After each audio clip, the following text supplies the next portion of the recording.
Welcome to the Redeye stream number 211. Tonight we're going to be going through a few random questions. We'll see where the conversation goes. A little bit later, I have an announcement to make about the new schedule starting next week. I'm going to try and be a little bit more organized. So the time will stay the same, but the topics will be different. And yeah, I'm going to take a day off sometime during the week. But how are you guys doing today? Mole, welcome back to the show. It's been a while, man. Hello, welcome. Thank you. How's it going? Oh, pretty good, other than hearing MC and Memes bicker here. Why don't you guys go ahead and continue your bickering for a few minutes to get it out of the way? Go add your questions. Well, I'm sure we'll get around to it sooner or later. No. See, all I'm saying is there's a disagreement on the ends justifying the memes. Oh my God! Really? Okay. That was a different Twitter debate I had. I'm gonna throw the first question at Mole first, so hopefully he's ready because this is kind of perfect for Mole. Hey Mole, I'm ready. How would you react if there was irrefutable proof that God doesn't exist? Second part, which is the good part. How about if there was irrefutable proof that God does exist? What if you fucking saw Jesus, motherfucker? Okay, now you're asking me what if there was irrefutable evidence both ways. Question that he doesn't exist? Well, then nothing would change, obviously. And if there was irrefutable proof that he does exist, nothing would change still because nothing would change still. You'd still be an atheist. You'd be like, I wouldn't be an atheist. I would believe because I would have no choice. But that doesn't mean I'd worship him. I'm just saying I wouldn't change the person. I mean, the only thing that would change would be my knowledge. Yes, he exists. Okay, fine. But that doesn't. That wouldn't erase all the carnage and insanity of the Old Testament, New Testament. So yeah, but if he did exist and you knew you were going to be cast into the fires of hell, you'd still be like, fuck off. I don't. Too late now, dude. I mean, I think one of the important questions is, Mole, would you buy him a beer? Oh, sure, why not? I mean, you know, I'd buy anybody. I'm not an evil person. There's a difference here. You're saying Jesus, and God. It said God. Fair enough. It said God. So go ahead, Shardy. Yeah, you corrected me. Your turn. Well, okay, there's the Holy Trinity, God, the Holy Spirit, and Jesus. Yes, they're supposed to be one and the same. If you believe in the Trinity, I mean, there's also oneness, though. Yes. Okay. Yeah. We're talking about separate religions. No, they're all Christianity. They're not. They're just different denominations. They're not separate religions. Are we speaking about that, or are we talking about Abrahamic religions? Okay. Yeah, are you talking about the Abrahamic God? That's a good question. Are you talking about the Abrahamic God? First of all, man. It's not specific in the question. I guess yes. I'll say yes, Abrahamic God. Then just for obviously, I could no longer be an atheist because I would know God is real, but that doesn't mean I need to worship him. So nothing would change, I would say. What if it was really cool?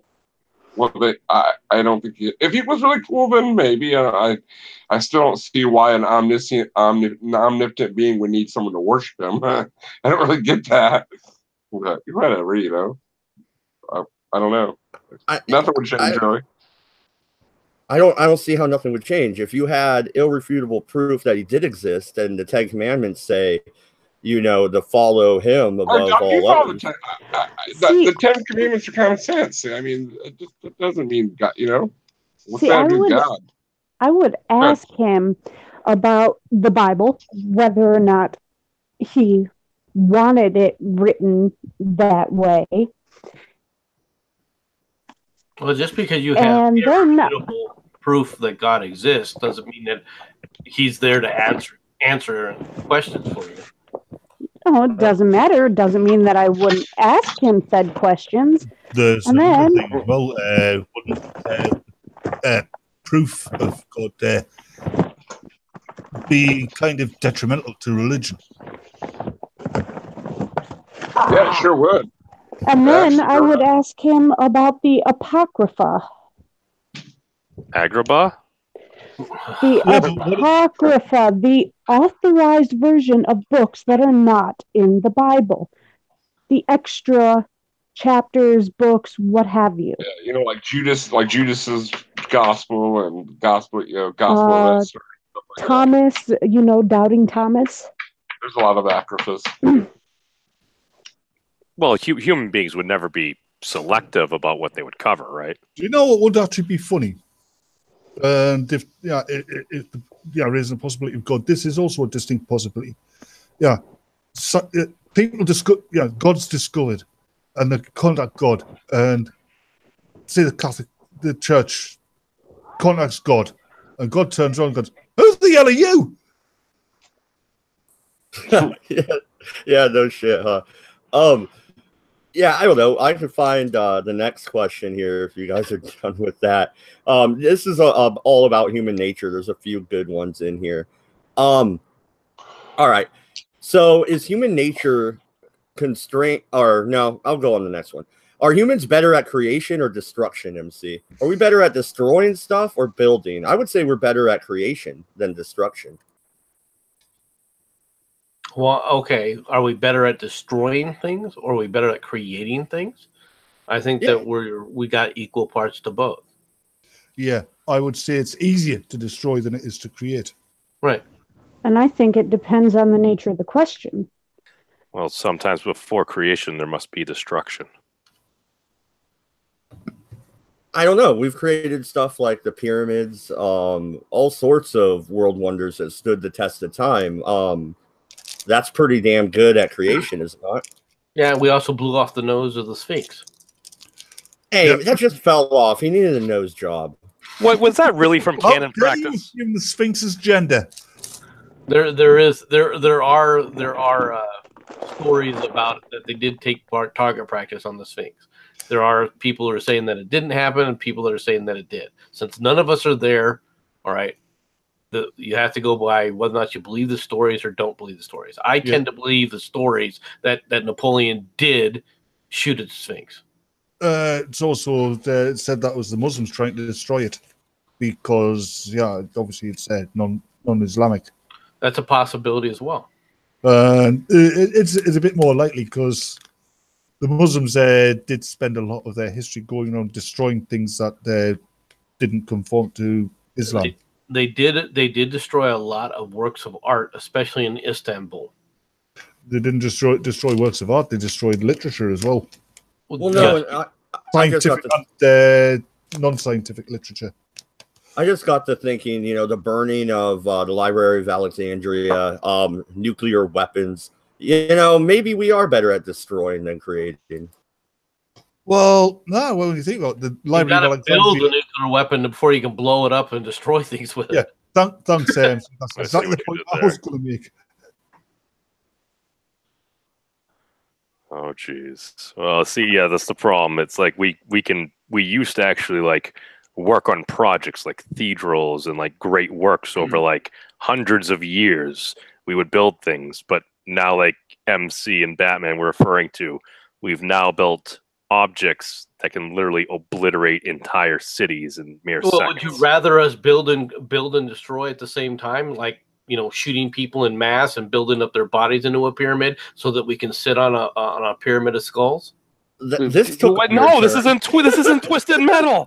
No, this isn't Tumblr, MC. It cannot be Tumblr, but that's things that have happened in history. Oh yeah, Tamerlane was famous for it. Interesting. Yeah, I don't know. I'm kind of at the 50-50 mark the more I think about that question.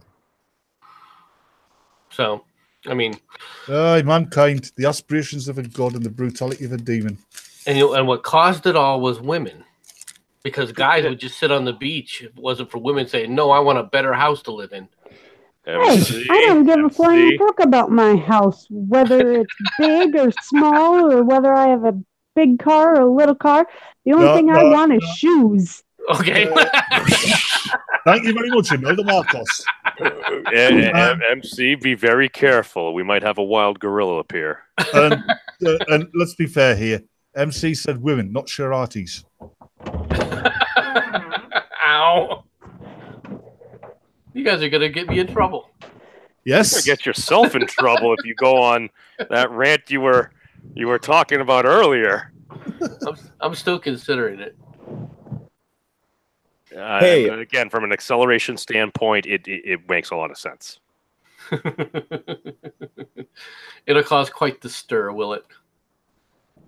What did he say? Was he being dumb? Yes. Hey, or memes. his MC? Hey, memes. Is tribalism and people separating themselves into us and them groups a learned or genetic trait? Can it be overcome? If so, how? I'd say it's a bit of both, and yes, it can be overcome because we've seen it being overcome with people who live with and even marry into like different racial groups, different cultural groups. Hey, Batman, is your name Memes? Yes, He's my doppelganger. And there's a very simple but not completely fleshed out answer. Memes DM'd me to give the answer because he was busy doing something. Oh yeah, well, people ruin everything, and I have heard arguments that kind of go a little bit into both of those. Here's the thing. In general, we have a lot of like me scenario. Oh my God, a wild furry has appeared. Hi, Tigerson. Hi, Tigerson. A lot of this stuff is, here's the thing. When you boil it down to a lot of stuff that we see, if you don't know anything about an individual, if you look at an individual, all right, that dude or dudette looks more like me than that other dude or dudette. I mean, that's a shared commonality, but to be fair, the dude or dudette that doesn't look anything like you, you might actually have a hell of a lot more in common with. Yep. That's technically the whole original theory kind of behind intersectionality and everything that seems to have been kind of perverted over the years. Because within 6 degrees of separation, depending on where you are within a given spectrum, you're back down to the individual. Yeah. Oh, you're right there. People do. I mean, it is instinctive for us, therefore genetic for us to prefer the similar. Well, I don't know. People naturally congregated into groups to protect themselves from predators, right? So, I mean, it might kind of be a genetic trait passed down from our ancestors. Well, to be fair, under that classification, myself and Tigerson, as individual furries, would band together to try to defend ourselves. Have you seen the furry fandoms? It is a genetic trait. Go ahead, Tigerson. I'm more of a. I'm not. I mean, I'm sort of like a non-practicing furry. Oh, you too?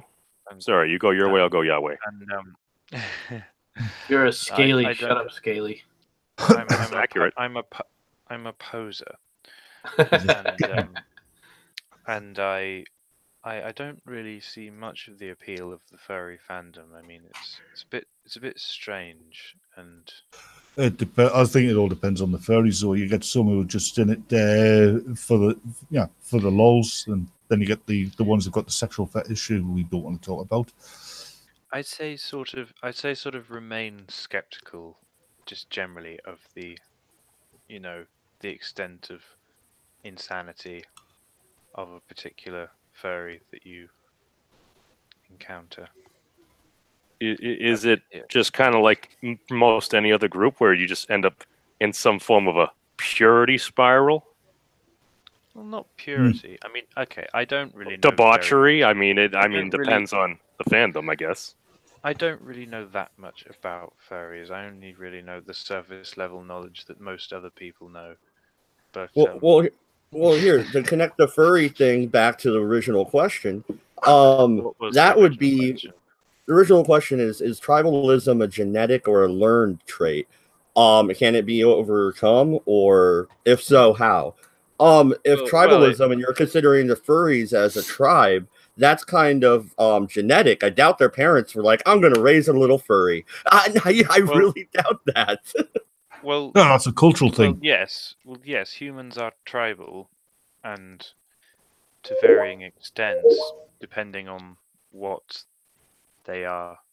I mean, there's definitely a natural tendency for tribalism, and there's definitely natural, and it's certainly or very much universal. Whether the word natural and universal are interchangeable for you or not, but on on ethnic grounds and in sort of ideological grounds, both of them are pretty universal phenomena.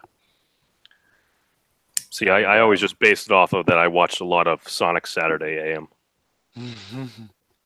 You did not just blame Sonic for your furry attitude. Take that shit back. Hey, too fast for the naked eye. Yeah, Sonic. you also watched Naruto. Yes. Come on, we all know memes is a brony. Hey, I prefer the nine-tailed fox route. Yeah, bronies. Right. I don't understand bronies. This whole thing about tribalism, it's something we see in the great apes as well. Chimpanzees, gorillas, yeah, they're very tribal. I think it's the same instinct, only because we're much more self-aware than they are. We can overcome our instincts. Well, they are not. Animals are not self-aware at all, essentially. Yes, they're still tribal. Self-awareness. I would say there's varying degrees. Well, any self-awareness of an animal absolutely pales in comparison to the general self-awareness of human beings in relation to them. Apart from SJW. But it's chimpanzees we have to look most to because they are our most distant cousins, supposedly. And sorry, not our most distant, our closest cousins. Sorry, and chimpanzees go to war, and they do all sorts of things which humans do, and it's really interesting. Mm-hmm. Well, that was one of the good bits in Jordan Peterson's book. He talks about a scientist who studied the behavior of chimpanzees in the knowledge that chimpanzees were very closely related to humans to get an idea of what is the underlying uniform behavioral nature of humans. And she found really distressing things that these chimpanzees were doing that she felt inclined to not publish her results because, and this links into, most human behavioral nature is not actually very good. I mean, there's all things like violence and aggression. They are such a universe, and war. They're such a universal phenomena that it must be, a tendency of nature that we've got to just every culture has just had to deal with. That what you said. That was one of the good things in his book. Sorry, Karen. That's very true because I remember it was an Attenborough documentary. Well, part of it was dealing with their chimpanzees, and apparently, when you've got one chimp is vying to be the alpha male, they'll not only go around present themselves, they'll even do favors for other chimps. They'll even indulge in bribery, and sometimes even threats. I don't know whether this was just an urban myth or not, but there was a scientific experiment where they introduced chimpanzees to the concept of money, and they immediately started engaging in prostitution. Yes, that's actually true. I don't know. I need to find I keep telling that to people, but I don't actually know where it came from, and I do need to kind of sort of understand whether or not that's just an urban myth or not. But it wouldn't surprise me, given that people often say that prostitution is the oldest trade in the book or whatever. Yeah. Well, that would be a lot of conservation. Well, I don't know about that. But the other interesting thing that I believe from I forget what her name is, the gal that compiled that data, was that even if you had a very large brutish chimp, the strongest alpha chimp there per se, if they were very tyrannical, at some point along the lines when he was having an off day, two other chimps, maybe 2/3 his size, would absolutely wreck him. So it showed that tyranny is not something that typically lasts a test of time. Yeah. Oh well, yeah, certainly, except in China. But you also my husband's going to be calling shortly, so I'm going to get out of here. Oh, no, it's a sausage fest. Yes, my favorite. Oh yeah. But and memes you find similar behaviours in other social mammals as well. Yeah, of course. What else? But I think our social instincts that we share with the apes and other social mammals are really they're the basis for our morals and ethics as well. I don't think that's true. I don't know. I would argue. I think it would be very dangerous for one to try and base morals and ethics on, as I was saying before, on our sort of deep-rooted behavioral nature, because I don't see our deep-rooted behavioral nature as benign or as it is to the group. Morally, it's not. It is to the group. Ultimately, each group. Well, it's certainly natural for each culture to arbitrarily have, a set of unwritten rules about what's good and bad. But it's interesting though that because they're completely arbitrary to each other. They're not necessarily objectively good, which we're getting into different territory here. Yeah, it's interesting though that most of these arbitrary rules tend to be almost always the same the world over. It's frowned upon to steal. It's frowned upon to kill. Sleep with somebody else's wife, stuff like that. Well, I mean, not even those are universal. In some cultures, to varying degrees, especially amongst. Well, no, as in some cultures, they're very much, polyamorous, and they have terrible outcomes in polyamorous societies. Lots of violence and aggression amongst the males. And I think it was orangutans or gorillas. There's a certain before we start, we were close. Bonobos. Yeah, sorry to cut you off, but before we talk about apes all freaking night, you don't want to be reminded about Dodgers, do you? Fuck you. Anyway, here's the next question: should governments make laws to protect people from themselves? Everybody knows the answer to this. From for me, apes to this. Yeah. My answer is no. Obviously, sucks, man. You can't nuke our imagination. No. Governments should only make laws to protect people from, nutcases, really. Well, you can't have a government that protects people from themselves and also has a massive welfare state. Yeah. Those are contradictory phenomena. What do you think, 40? Every time you try to talk, you get cut off. So I noticed that the last 3 times you tried to talk. No, it's fine. I mean, I think protecting. How do I put it? This I don't want to get too long-winded because these conversations sound very much like Hobbes and Rousseau, to be quite honest. Rousseau thought that, everything in the natural world was peachy and dandy, and mankind in his natural state of nature was this thing that was, a beauty to behold. But Rousseau was a nut job. Exactly, and falsified many works. Just a fun fact for that. But he was a proto-socialist. Yeah, literally was. But no, I think the job of government is to make laws that are just. Whether those laws protect us from ourselves or not, I think is besides the point. But I don't think that humans in their natural state are something wonderful and beautiful. I mean, if you look at the natural state of the world, it's an ugly, ugly thing. I have to agree with you because humans in the natural state are every bit as good or as bad as human beings in civilization, really. Mm-hmm. The only difference is they don't have a roof over their head or clothes on the back.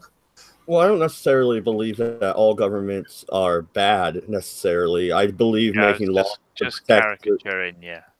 Well, no, making laws against suicide, for instance. The only person you're hurting is yourself, and you make suicide illegal. I kill myself. What, you're going to arrest the dead body? I mean, what's exactly going to happen here? Marijuana laws. How am I hurting anybody at all? Any drug law, for that matter. Well, drugs the hurt you're doing with taking drugs is if you're, contributing to the horrible circumstances of illegal drugs in which they're made. For example, if Yeah, you purchase. but the government wasn't making laws against. No, yeah. So- Well, just I've seen all these middle class students who, they go on all day about how they love tolerance and inclusivity and how they don't like hate and bigotry, and then they're snorting ket, which was probably made by these horribly disadvantaged people down the barrel of a gun somewhere in, I don't know, Brazil, Mexico, or wherever. Well, the other thing about these students you're on about is they love tolerance and inclusivity. So long as your tolerance is exactly the same as theirs, and you only include who they like. Yeah, bastards. Good morning, boys. Hello there, furry. Hello. I don't think we've been acquainted before. I'm Lysis. I'm a crazy Australian. Good eye there. I love crazy Australians. Yeah. Oh, good. I'm as crazy as they come. G'day, mate. And Yes, the worst shrimp part on is the I'm barbie. This is your country that helps me trigger many a German. Yeah. I am from Austria. Oh, you got corks on your hat then? Yeah, ride a kangaroo. And the amount of times I say Australia and they hear Austria. Yeah. Oh, really? Especially Americans. People are so Kangaroos. dyslexic. For I'm a from time, Australia. kangaroos were my favourite animal when I was a young child, and I really liked kangaroos. Skippy. I had a kangaroo toy. I didn't actually know about Skippy until much later, but it was. I had a kangaroo toy called Bruce. I love That's Skippy. a very Aussie name. I do know of Skippy. Yeah, I loved it when I was a kid. Same story all the time. What's that, Skip? Well, it's no longer a sausage fest now, is it? No, it isn't. No. Unless you. But my balls are bigger. Also, could you please take back Jermaine Greer? We don't want her living here anymore. She's a burden to us all. And can you please send an Australian death squad out to get Kylie Minogue? We don't want her either. My government is we'll as keep fucked up as Kylie. yours, so there's no fair trade in this. You can have Kylie if you want. I don't want her. And we're Kylie. Sorry, Mad. We're railroading your stream. You can have Danny. I don't like Danny. She's just sort of sits there. Don't like either of them. Well, Danny Minogue is actually a fashion designer. She's not an actual singer or pop star anymore. Well, no, she supposedly is. She was a judge on the X Factor. Sorry, we've gone off topic a bit. Yeah. Yes, we have. We were talking about the legitimacy the topic of government. is the reason I came in. That's what you Australians always do. Well, I will will change the subject, so it's your own fault. Okay, then. So we're not going on to politics because both our countries are fucked up. Yes, no, I'm just asking random questions and see what the panel thinks about it. All right. Why did the chicken cross the road? I was commenting in the side chat of the whole procreation and hunting thing as the oldest trait. You don't need sex every single day. Well, some of us do. Don't you? Oh, I know. That's what I was thinking, 40. I've read Freud, and I do because I'm depressed. So. So sex is worth a lot more considering that you get with a chick, you procreate, and then you have to feed her, clothe her, and look after her until she's popped the baby out. And then you got to look after the baby. We have contraception now. Or we she can do, have it but we're also talking about the case I'm being sarcastic. Well, but when we look at how society works, nothing's changed over millennia of the killer gets knocked up and the things blokes have get paid changed for over millennia. Things have changed over millennia. Back in the Stone Age, contraception was your girlfriend while you're having sex would hold a big stick, and when she wanted you to pull out, she'd just start hitting you over the head. They should bring that It's back. called Falcon Punch. There's no way you can exploit that for profiteering. You know, sticks are quite readily available. Yep. Well, at least it's not a coat hanger. Put the But anyway, Viagra this companies out of government business. thing. Yeah, governments are necessary. They know they shouldn't pass laws to stop you from endangering yourself. Okay, so let's expand upon So long that. as That means, on a caveat. real quick, what about seatbelt laws? I was going to say on a caveat, as long as you're not endangering other people. We've seen a lot of decreases in road deaths due to seatbelts. So we've also seen cases of seatbelts breaking and that saving a life. Seatbelts breaking and saving a life. Oh yeah, we had a gnarly accident out front my place where a couple of hoons flipped their car, and the passenger side seatbelt broke. That fellow ended up in the back seat behind the driver, and it's a good thing that happened because a tree ended up in that entire area where he was previously sitting.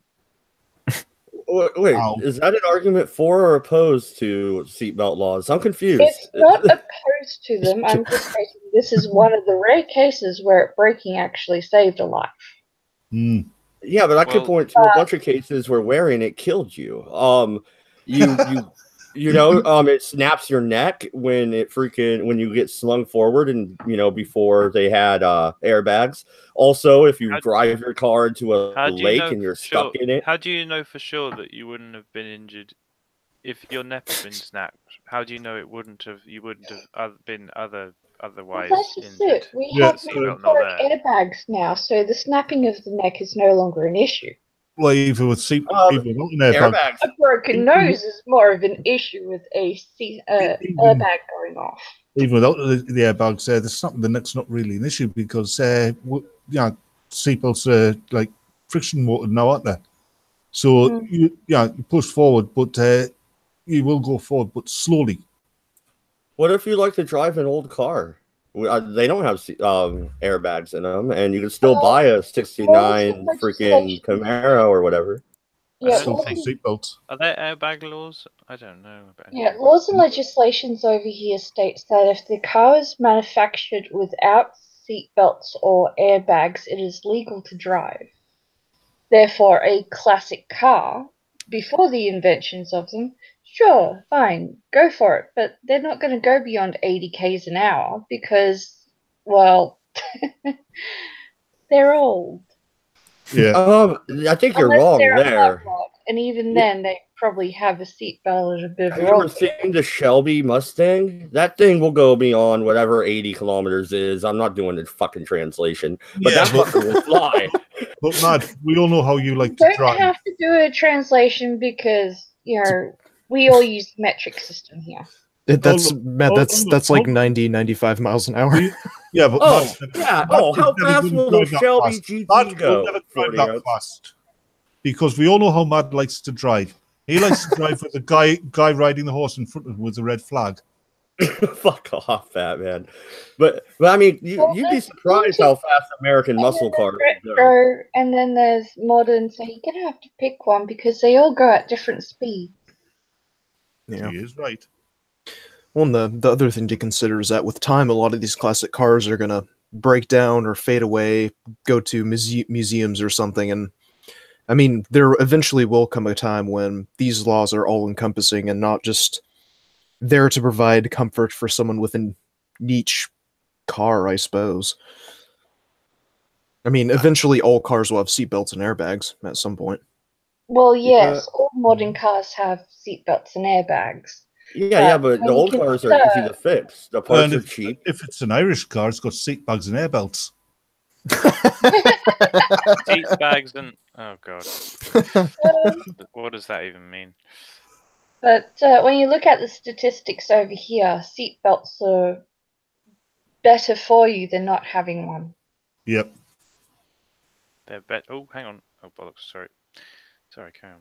Because we've got a lot of black spots on our roads and such like that. And if you're going up against a truck, you're going to come out second best anyway. So Definitely. that situation is null and void. I shall But when return. it's car-on-car collisions, seatbelts do prevent people from going through windscreens and such. So paramedics don't get burnt out anywhere near as fast as they used to. Oh, maybe they need seatbelts in the paramedic vans. They have seatbelts in the paramedic vans. What about a black car on a black car collision? The point I was getting at is the accidents that we're having are nowhere near as traumatizing for the paramedics to literally scrape bodies off bitumen, because the crashes are no longer that severe because seatbelts stop people from going through windscreens. Of course. Yeah, a lot of resources must go into scraping people's mangled corpses off hot tarmac. Yeah, that's actually why my grandfather took early retirement. Oh, really? Because he was on a country highway for his paramedics runs, and he was constantly scraping young people off bitumen because something happened and there was no seatbelts to stop them from going through the windscreen. We've got a highway over here nicknamed the Crystal Highway, because on the side of the roads there's that much glass from broken windscreens and other such from crashes that it almost looks like it's littered with crystals. Well, that's sort of similar. Well, not for the same reasons, but when I first came to Leeds for university, I noticed that the pavements were very sparkly. It's because there's loads of broken glass fragments from break-ins, I suppose. Yeah. Something I definitely noticed. The pavements are all sparkly. Yeah. Oh wait, it's from broken. Yeah. So we're grateful for safety glass and seatbelts over here. I'm not necessarily thankful for any government regulation, to be honest. Well, it's one of those things of the government regulations wouldn't have mattered. The people wanted it anyway. So it was going to happen anyway. It was just a matter of time before the government caught on and goes, this is a good idea. How about we just roll it out across the nation? With the clause you're right. It is just a matter of time. Built without them don't need to have them. Yeah, but you're right. It is just a matter of time because the government's aspiration is to grow. It's a never-ending freaking blob that keeps expanding forever and ever. It's ridiculous. Well, as long as they stay out of our bedrooms, I don't really care. Well, no, there are some other things they need to do aside, or not do aside from bedrooms. I wouldn't go so far as to say that I've never benefited from any sort of regulation, because it would take forever to kind of know the full intricacies of how one policy might have affected me in whatever. But when we have the evidence to show that X policy is harmful when it claims to be beneficial, for example, tariffs or affirmative action, and you have all the countless evidence to show that these policies are extremely detrimental, then I yes, agree with you there. I'll call them out, but I can't possibly claim to know all the burdens and benefits of my life specifically that X policy has helped me or not. Anyway. Yeah, I agree with you on that one. There are some policies that just are absolutely and utterly stupid and shouldn't exist. And then there are ones where everyone can see that it's just common sense and everyone should be doing it anyway.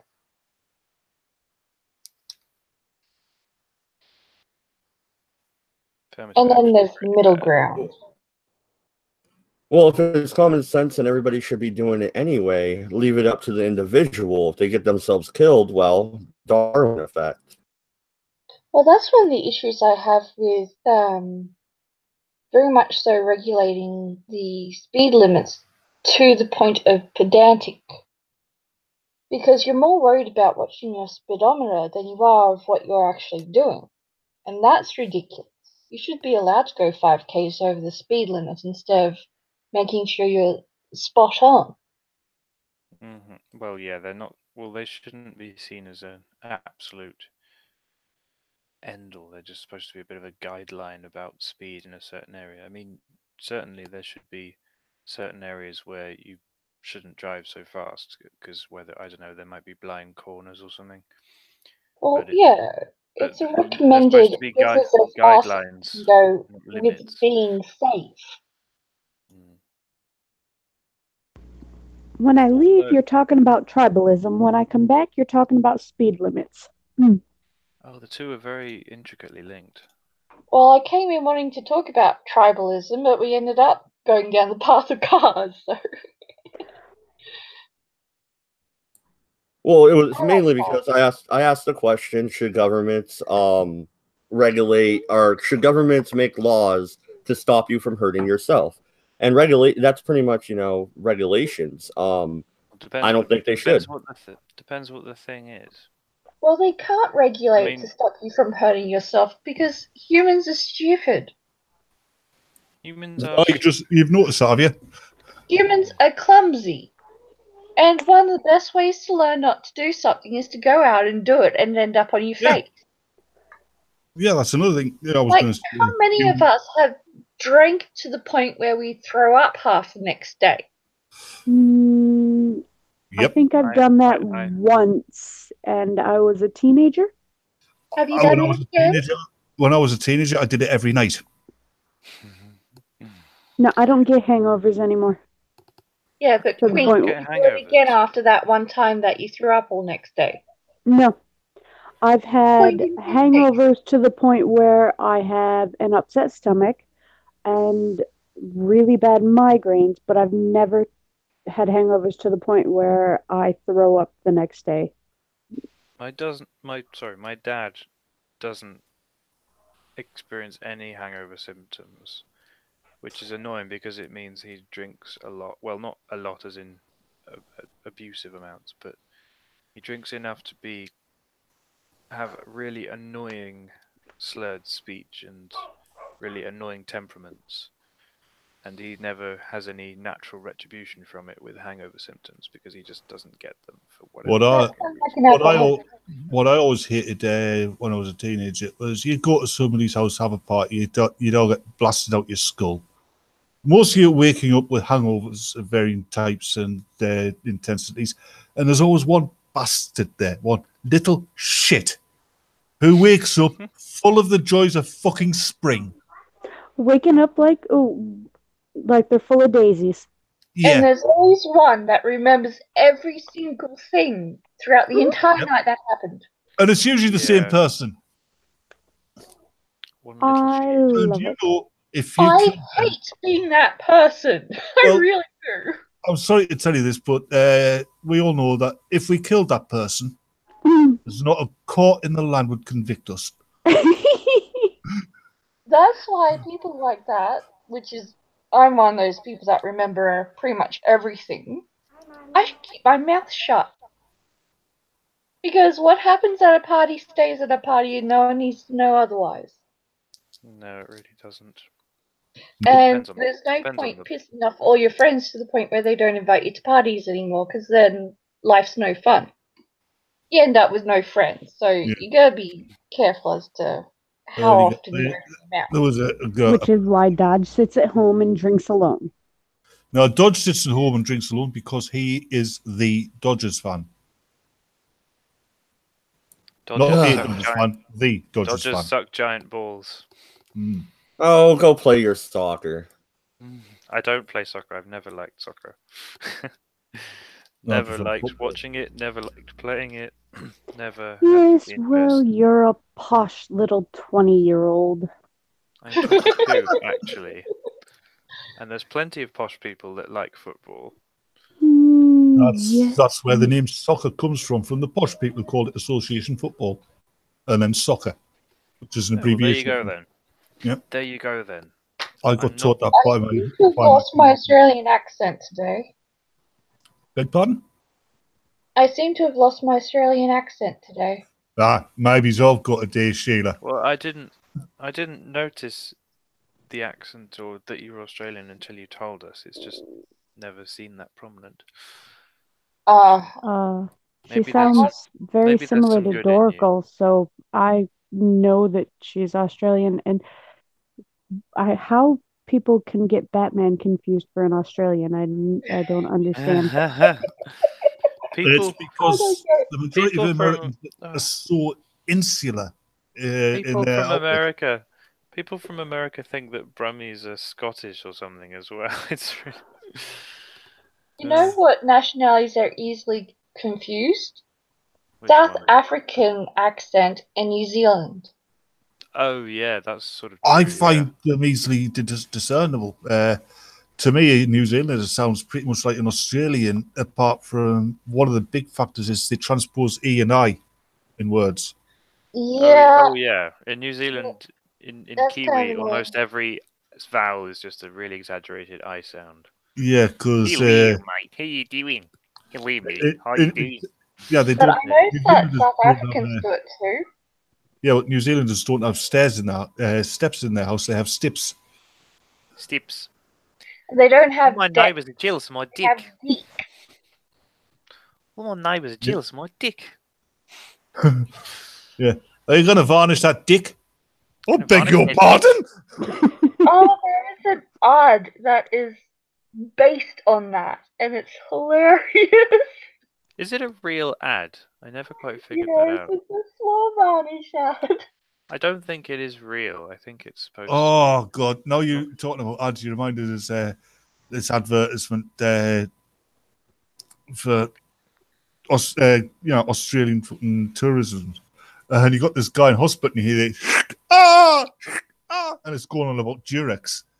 Saying, in the UK, Durex is a well-known brand of contraceptive. But be careful in Australia, because in Australia, it's a well-known brand of adhesive tape. Well, we have Durex contraceptives as well. You were going to say Constantinas, weren't you? I was trying to say contraceptives. Thank you. Don't mind me, my autism is playing up. We just like hearing Shirati say contraceptives. Contraceptives, there we go. Every now and then, a word that I use pretty much all the time, I just can't get out. It gets a bit frustrating. I'm glad you're all doing that.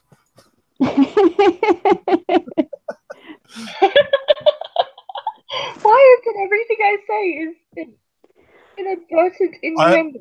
I'm English. Sugar, Batman will turn everything you say around and use it against you. He's done it to me several times. I'm used to it because I'm perverted myself. It's just, God damn it. Everything I say is perverted. Finley, I'm English. I can turn anything into an innuendo. Sweetheart, where's the best of the worst that you didn't want? Beg pardon? Australia is built off the best of the worst that you sent over here. Australia doesn't exist. I was about to acknowledge the same thing. That is true. It doesn't actually exist. Yeah, it was made up to discuss. She knows exactly what I'm on about. We're on the other side of the page. Right above the turtle. According to the Flat Earthers, Australia doesn't exist. It was made up by the British Crown to hide the fact that they were dumping convicts out at sea. Everybody you meet from Australia is an actor. Stupid to turn the page. Yeah. Yeah, everybody you meet from Australia is an actor. Speaking of cultural differences and marketing campaigns, there was one. There was the Sun-Made Raisins brand, and they had an unsuccessful campaign in Britain. It was an American company, Sun-Made Raisins, and their original slogan was, "Why not try tossing over your favorite breakfast cereal?" Despite the fact that tossing means rubbing one out. Yeah, nobody tosses a dwarf. That got a lot of laughs. I tried that and I had very mixed results. I'll tell you that. More often. What, tossing a dwarf?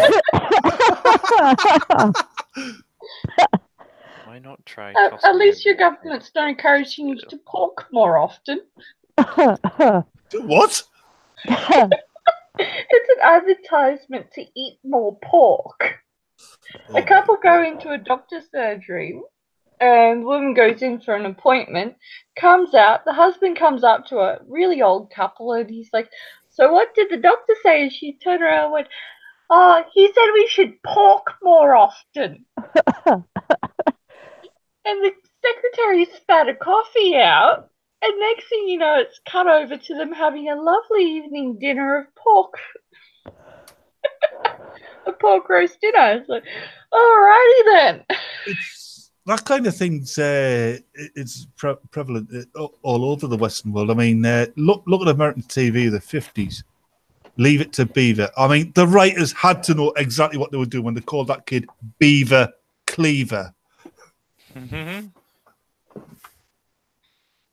So I don't get it. Was it like some sexual innuendo or not? Wait, what was? To pork more often? I mean, I'm not sure either. I'm not sure where they were going with that, but I'm just going to drop it in the side chat. Pork. It would have been even We funny. have a very underhanded sense of humor over here, and it makes its way into our advertisement. We used to be the same. Have you ever seen? All sissified. Have you ever seen? Dog, could you wrench the wench, please? Finley, have you ever seen those Rolo adverts? Your last Rolo. Mm-hmm. Yeah. There's one that you probably have recognised from Australia, where it's Skippy. And he's hopping down, and there's the kid going, yep. My last Rolo, Skip, and I'm going to give it to my best friend. And the kangaroo's standing there excited, and he hands it to this lad he's sitting beside. And a couple of minutes later, you see Skippy hopping up the path. Yeah. There's the kid's father, the park ranger. Hi, Skip. Oh, what's this? The kids have fallen down the well? Somebody pushed them in. Who could have done that? And the kangaroos get looking all innocent. Damn, Skippy. Skippy. But okay. That reminds me, I need to buy some peanut butter. Anyway. Okay, that's kinky. No, my kids like peanut butter, and we're out. What did you think of the ad? I haven't watched it. Let's have a look at the ad. Okay, next question. What will cause the extinction of mankind, and can we stop it? My answer would be the Nazi penguins, and we can stop it with a nuclear weapon. The Nazi my answer penguins are will be cute. mankind. Yeah. No, but in all seriousness, are we going to wipe each other out, or Yes. is a virus going to take us out? Nope. Well, AIDS is getting pandemic, so... No, I don't think we'll wipe ourselves out. We'll come close to it. There will be pockets of survivors, but they will be beaten into a state of severe primitive animal-like existence by the rise of intelligent apes.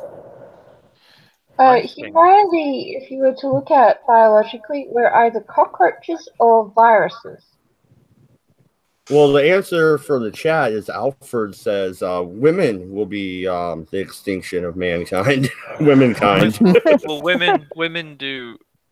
women are evil, so you know. It's already happening, so True. men are going to have a big pushback, and that's how MGTOW happened. Is they've just gone, fuck it, we're not listening to you bitches anymore. Get back in the kitchen. No, I think what will happen I'm there. just outside the kitchen right now, and I was doing laundry by hand earlier today, so all men can fuck right off. I think if we wipe ourselves out, it'll probably be the case of some scientists going, "Oh, I wonder what happens when we smash these two particles together." That's already happening. Mhm. And they're worried about creating, what is it? A black hole. I wasn't thinking a black They're not hole. going I to was create a thinking black something hole. They create black holes all the time, actually.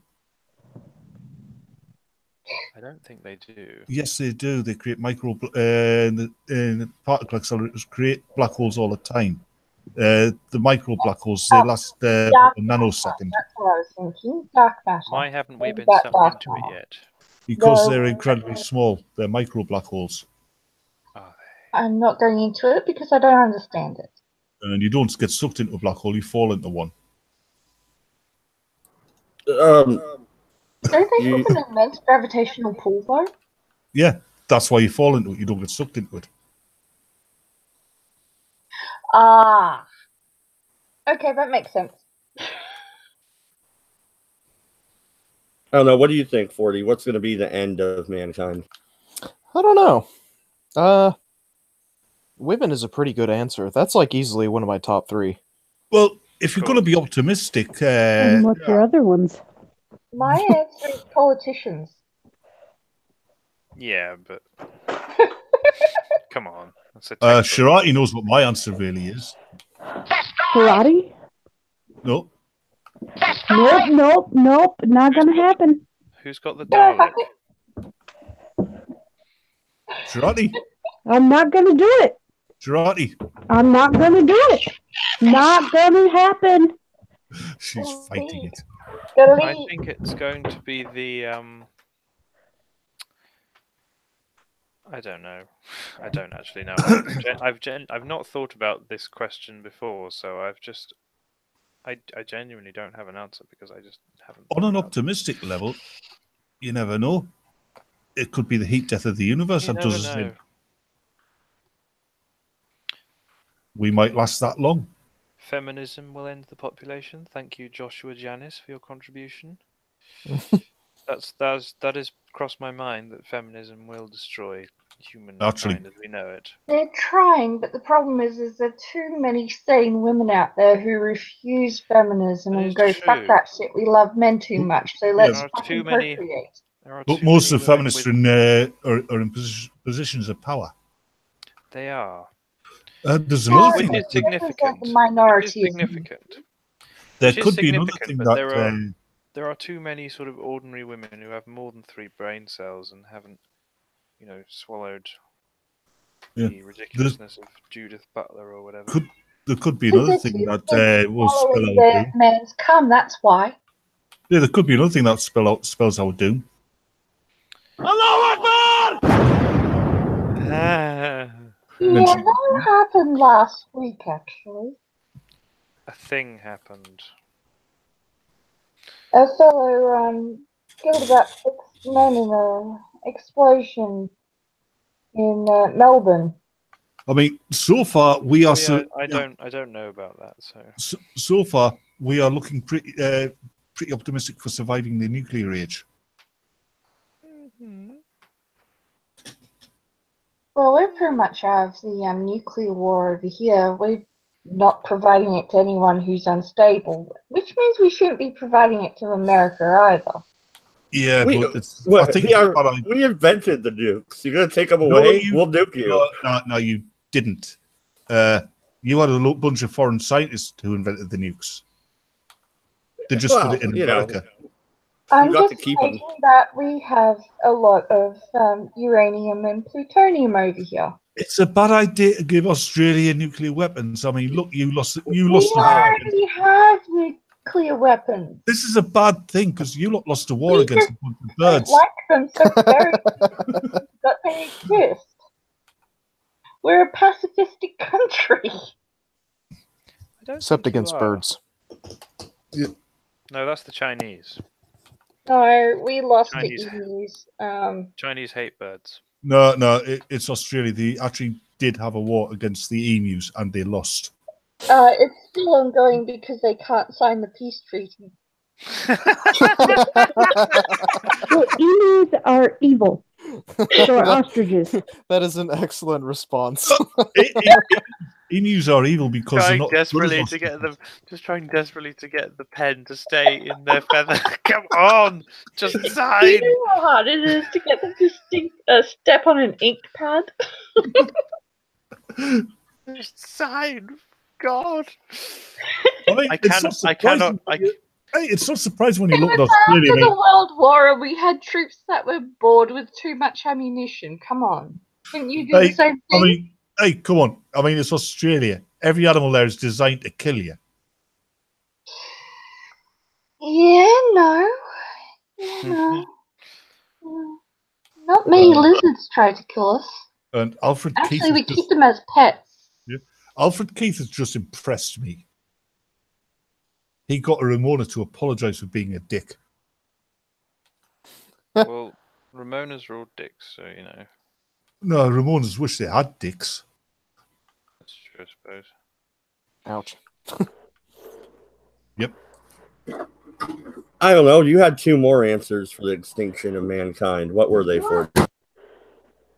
Well, I definitely think a virus is actually quite plausible. I mean, there have been a lot of cases recently where something as simple as influenza has not been able to be be quelled with like a oh crap, I always forget the name of them. Antibiotics. Yeah, thank you. So some kind of virus like that could take off without warning. Yes, because we overuse antibiotics for viruses and bacteria becoming immune to them. But you're on a great track there with like a plague or something, because it's much more likely now than it ever was because of how easy it is to travel around the world. Oh yeah. Look at all the anti-vaxxers. You know, we had someone come back from overseas somewhere about 3 years ago, land in Brisbane, infected with measles. Oof. And do you know how many people aren't up to date with their vaccines? Plus, you got all the anti-vaxxers. Mm-hmm. And when you've got something that is extremely highly contagious running around a city, well, they will just prove Darwin was right, won't they? I'm just glad that I was vaccinated as a kid, because I was running around the same place as he was. Oh, I caught measles when I was a kid, so yeah. I had chickenpox, and that was about it. Well, there's only one way you can get. There's only one way you can get any form of pox, and you should have left those chickens alone. I only had 9 spots when I was a kid, when I had chickenpox, which my doctor told me I could get again. Oh yeah, shingles. It's a serious threat. Oh, when I had chickenpox, I was covered in the bloody things. Couldn't put a pinhead between them with my brother. They went down his throat. Damn. So I'm grateful that the meningococcal vaccine came out when it did. Because we had a major outbreak in our area, so pretty much every teenager that was legible for it just lined up. And, yeah, we ran out of vaccines at my school. Mm-hmm. Oh, Quinn in the chat says, play the game Plague Incorporated, then you will understand how easy it is to wipe out humanity. Oh, Yeah. I like that game. Yeah, there are all these, biological epidemic. I wish the zombie infection could actually work in the real world. Yeah, me too. Wouldn't you prefer a nice game of chess? Then we can do that. Chess would be nice. No. The question, Cabbage, is what could wipe us out, if anything? Oh, plenty of things. Stupidity to begin with. Stupidity is most likely. I'm surprised nobody has brought up the Muslims. Oh, dear. Breaking news. 35-year-old school administrator from Japan has married the hologram of a virtual reality pop star named Hatsune Miku. Yeah, I heard about Excellent. that. And that One less person in the gene pool. and that will Excellent. be that will be the end of humanity. And if that was the United States, you'd hear about a month later that their virtual reality pop star says suing him for sexual misconduct or something. Yeah. Hashtag Hashtag. me too. But They they'd be don't fine. have feminism over there. In Japan, there's They a have guy. problems in Japan. There's a guy on YouTube, Japanese guy, who does videos about the difference between Japanese culture and Western culture, and apparently the Japanese find feminism and social justice to be kind of idiotic.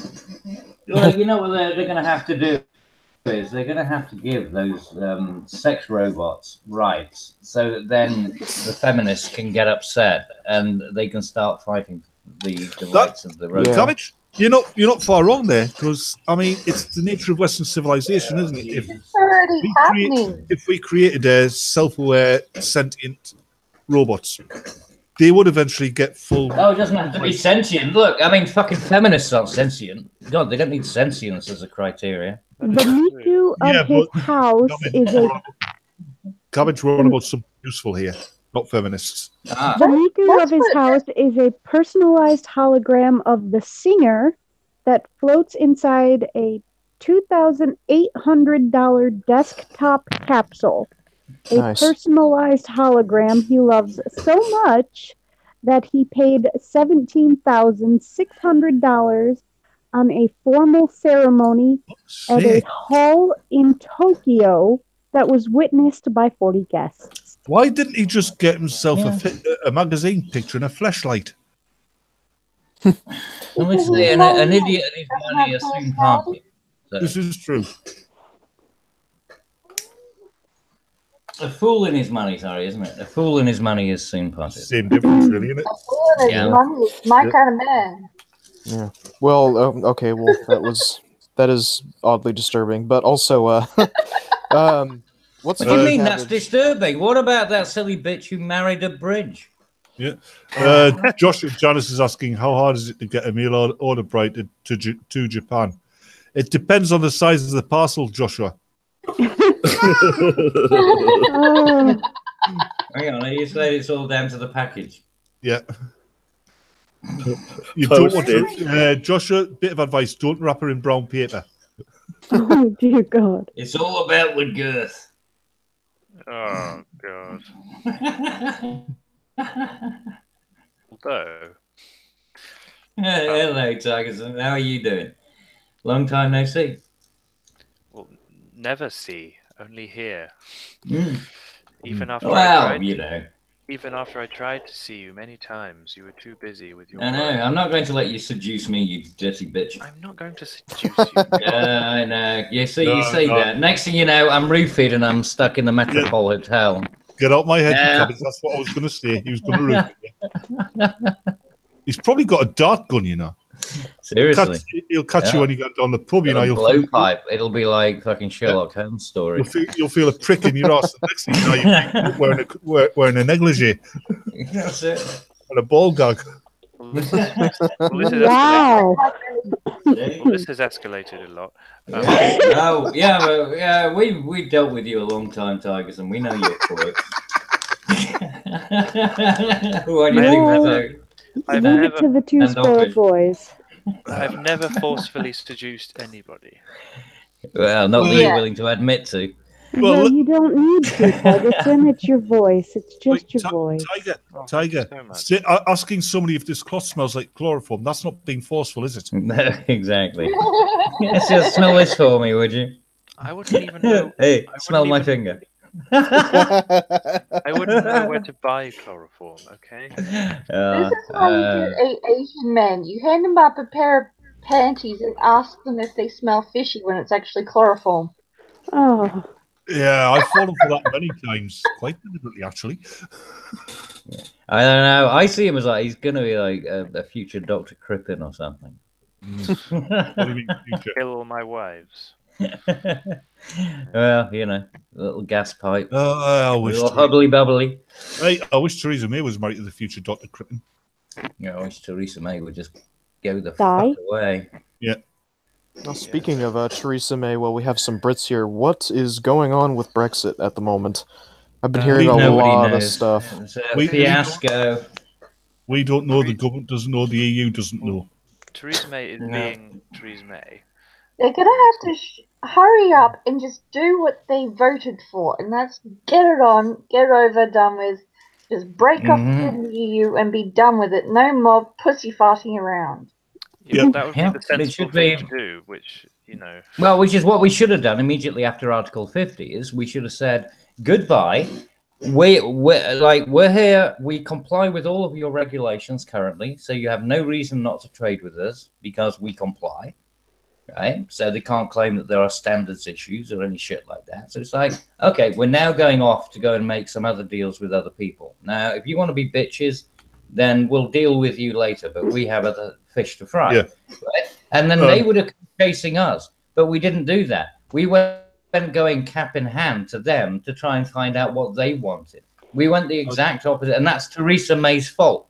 Yes, That's totally Yes. Theresa May's fault. that's because she's a Remainer. She always has been. She always will be. And Yeah, she's and betraying. exactly. She's treasonous. She's worked against the interests of this country. So as far as Yes, I'm concerned, yes. fuck Theresa May, the hideous. In fact, she's another Skeksis. They're I've said reproducing. so. They're It has a everywhere. really big name.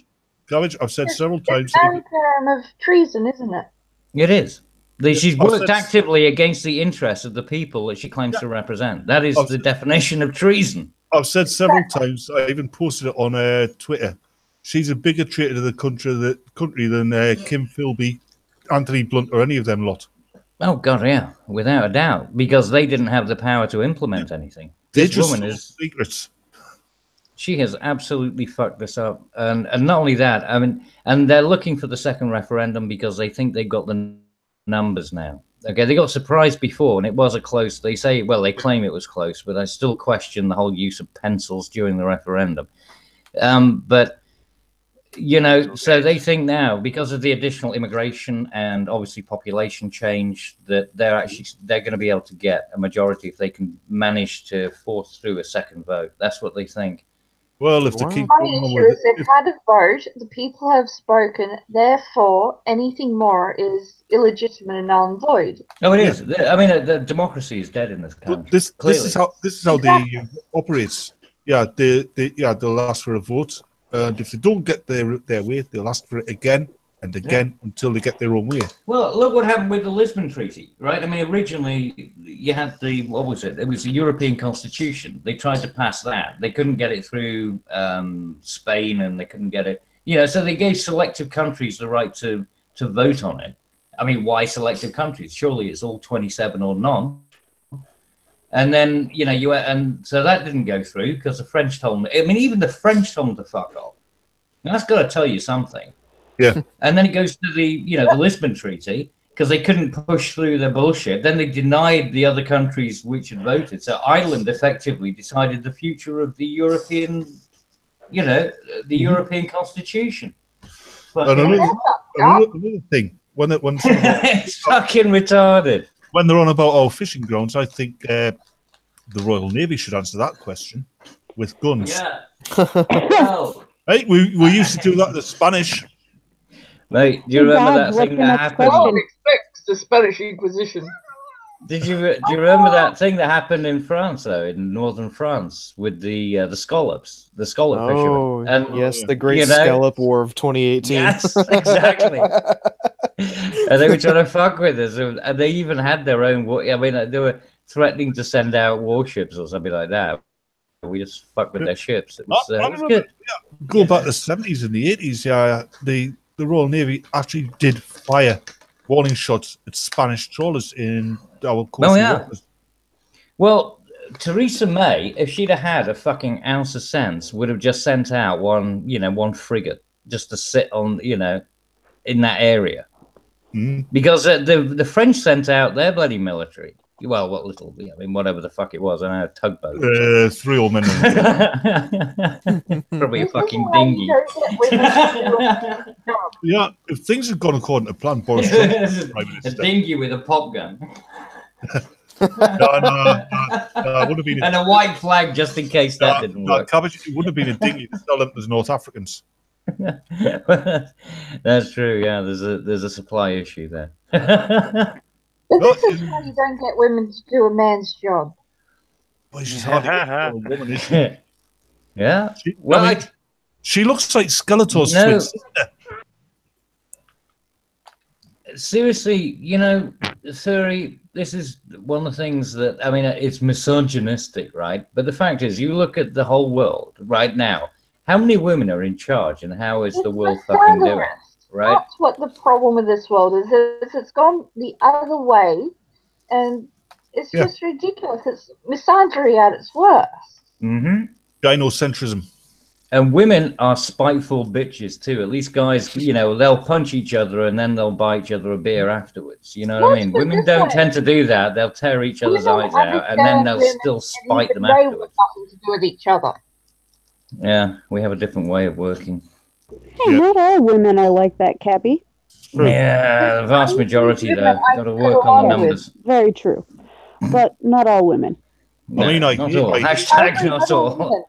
I hated her, but Margaret Thatcher was a goddess. Yeah, she was a strong build. She fucking was. I mean, she could. Wow, seriously, I stroke myself to sleep every night to her. Sorry, why are we? Hey, she also made history twice, you know. I mean, why are we laughing? I mean, I thought that was a perfectly normal thing to do. Yeah, but Margaret Thatcher made history twice. I mean, she was the first British Prime Minister, and she was also the first member of the Conservative Party who was also in Labour at the same time. Was she in the Labour Party? No, she wasn't. She was pregnant, wasn't she? God, that was so fucking tenuous. That's why to leave again. Just leave. This is why I like you boys. Hello, Dodge. What's wrong with you? A lot. But yeah, no, Margaret Thatcher. I mean, look at again. Go back to when people go on right about misogyny and like the British or whatever. It doesn't fucking work because look at the people that we look back on, and it's what Elizabeth I, Queen Victoria, Margaret Thatcher. Theresa May. I mean, it's not like they can claim that it's not like we've had a fucking history of having women leaders and that we respect them. Patriarchy thing. Because we're in a matriarchal society, and in a lot of ways we always have been, don't you? Yeah, that's what I just said. We've always been in a matriarchal society. Oh, go on, Batman. The whole point was, right? I mean, Dad was only there to kind of like act as an arbitrator in a final decision, and he didn't want to do that if he could avoid it. Right? I mean, Mum run the house, the home. Yeah. And Mother's run the home. Like, the guy goes out, made the money, came back. Paycheck and the women spend it. It's even pretty much. That's how that was the agreement, right? You go back to medieval times, the Lord of the Manor, right? He wasn't always there. Sometimes, the king needs to go off to foreign parts to fight. The Crusades, shit like that. Kill some Muslims. Good idea. Who looked after the estate? The women. His wife. Yeah, the women's. Yeah, I mean, if they usually went to shit while they weren't there. If we were a patriarchal society that we feminists go on about, there would not have been any queens. There wouldn't have been any female nobles whatsoever. They would have just been the king's woman or something. Yeah, but I mean, even going back to like medieval women times, had more say on how society was run than men. But even going back to medieval times, I mean, going Henry V. When they were over in say for example, Agincourt or the. They had the people would travel with their families. The boys were, the children would be there, and they would feed arrows. They provide the quivers to the bowmen and things like that. They would act on the field, and the wives would be cooking and maintaining the camp and things like that. So I mean, it goes back an awful long way. I mean, this idea that fucking Boadicea, for fuck's sake, Joan of Arc. Yeah. I mean, how many more do you need? How many more examples of this idea that they're fucking patriarchy is an absolute myth. There's an old saying. And the movies and the video games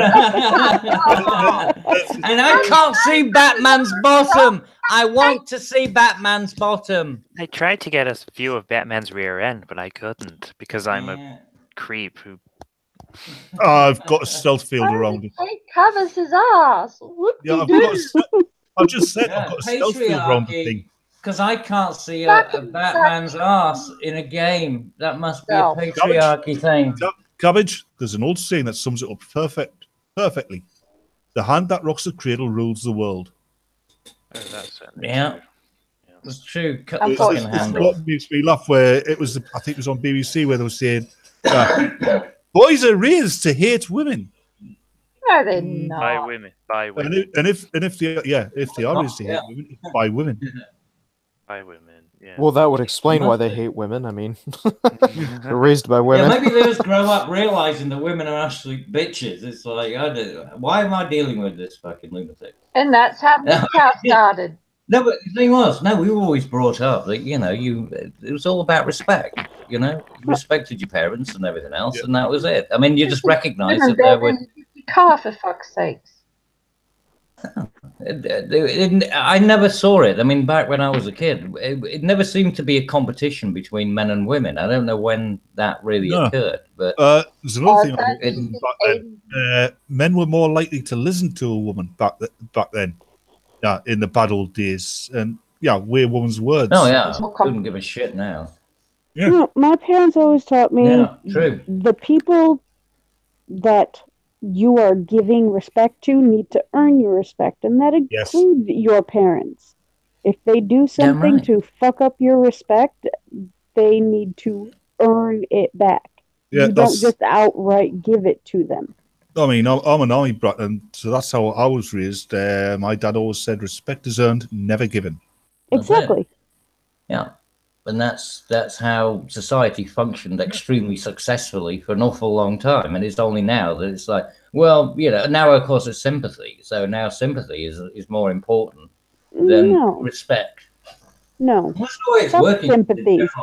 Well, exactly. I agree with you, but that seems to top respect these days, right? You just have to have more sympathies. I mean, Here's the biggest problem in modern society. Back in the day, they raised children to be functional adults and be part of society. The issue is that's not happening anymore. No, they're raising as a children. They're wrapped in bubble wrap. Perpetual children. Yeah, they are. It's I'm going to use retarded. Quinn as an example. I said something about having a grandma last week, and he said, "My sympathies." I don't care about the sympathies. I was just telling him what had happened. Yeah, but that's the whole point. That's just somebody being civil. Yeah, that's what people do in a civil society. They say, "Oh, I hope you get better" or something. It's like somebody sending you a fucking card saying, "Get well soon." I mean, what's that? What's the problem with that? No, it's a nice general thought, but when you hear the same thing constantly, day after day after day after day. Well, stop moaning about shit then. Yeah, that's why I think. Then you won't hear people giving you sympathy. Yeah, that's stop fucking. If you don't moan about stuff, nobody needs to give you sympathy. I learned early on with Shirat. You don't say, my sympathy. I feel sorry for you. Say, well, stop fucking moaning about it and get on with things. Exactly. So but then why is she moaning about it to begin with? When you ask me what had happened, I tell you what had happened. But then when someone says, "Okay, get well soon," then how's that a bad thing? I mean, it seems like a perfectly civil exchange. Cabbage, we all know Sharati. She's a man. She can take it. Yes. You can say whatever the hell you want to me. I will deal with it. I know you will. That's why that's why we respect you. And then she'll moan about it tomorrow, so she can get some sympathy from somebody else. She go into a different I don't hop on any other channel but this one, and you know it. Wait, no, I've been on Exiled Opinions once. No, you're not as bad as Jensen. Oh shit! Yeah, I'm the stream whore here. Yes. Oh yeah, you're one. That's for sure. Yes. Dad is a stream whore too. Well, Cabbage, our special little friend was in the chat earlier on. Yeah. The upside down head from America. Upside down Who? head from America. Yeah, not entirely sure who that is. The one has layers. Yeah. Oh, okay. I know who you're talking about. Was he a cake? I don't know. Oh, What are you talking Cabbage, about? you're never mind. Okay. Okay. He's like So an No, I mean onion. seriously, I've got no idea what you're fucking talking about. Okay, So I please say it enlighten me. because he's an ogre. Oh, him. Ah, Yeah. well. I see what you mean, upside down cake, yeah. Yeah. Well, you know, what Okay. about it? Oh, well, nothing. but oh, you mean the other night when he went? Oh, that was funny because I wouldn't Oh, go on his he- thing, and he spurged. He spurged. It was funny just watching him spurg. Yeah, he came in and he was sparking out at me. I just ignored him.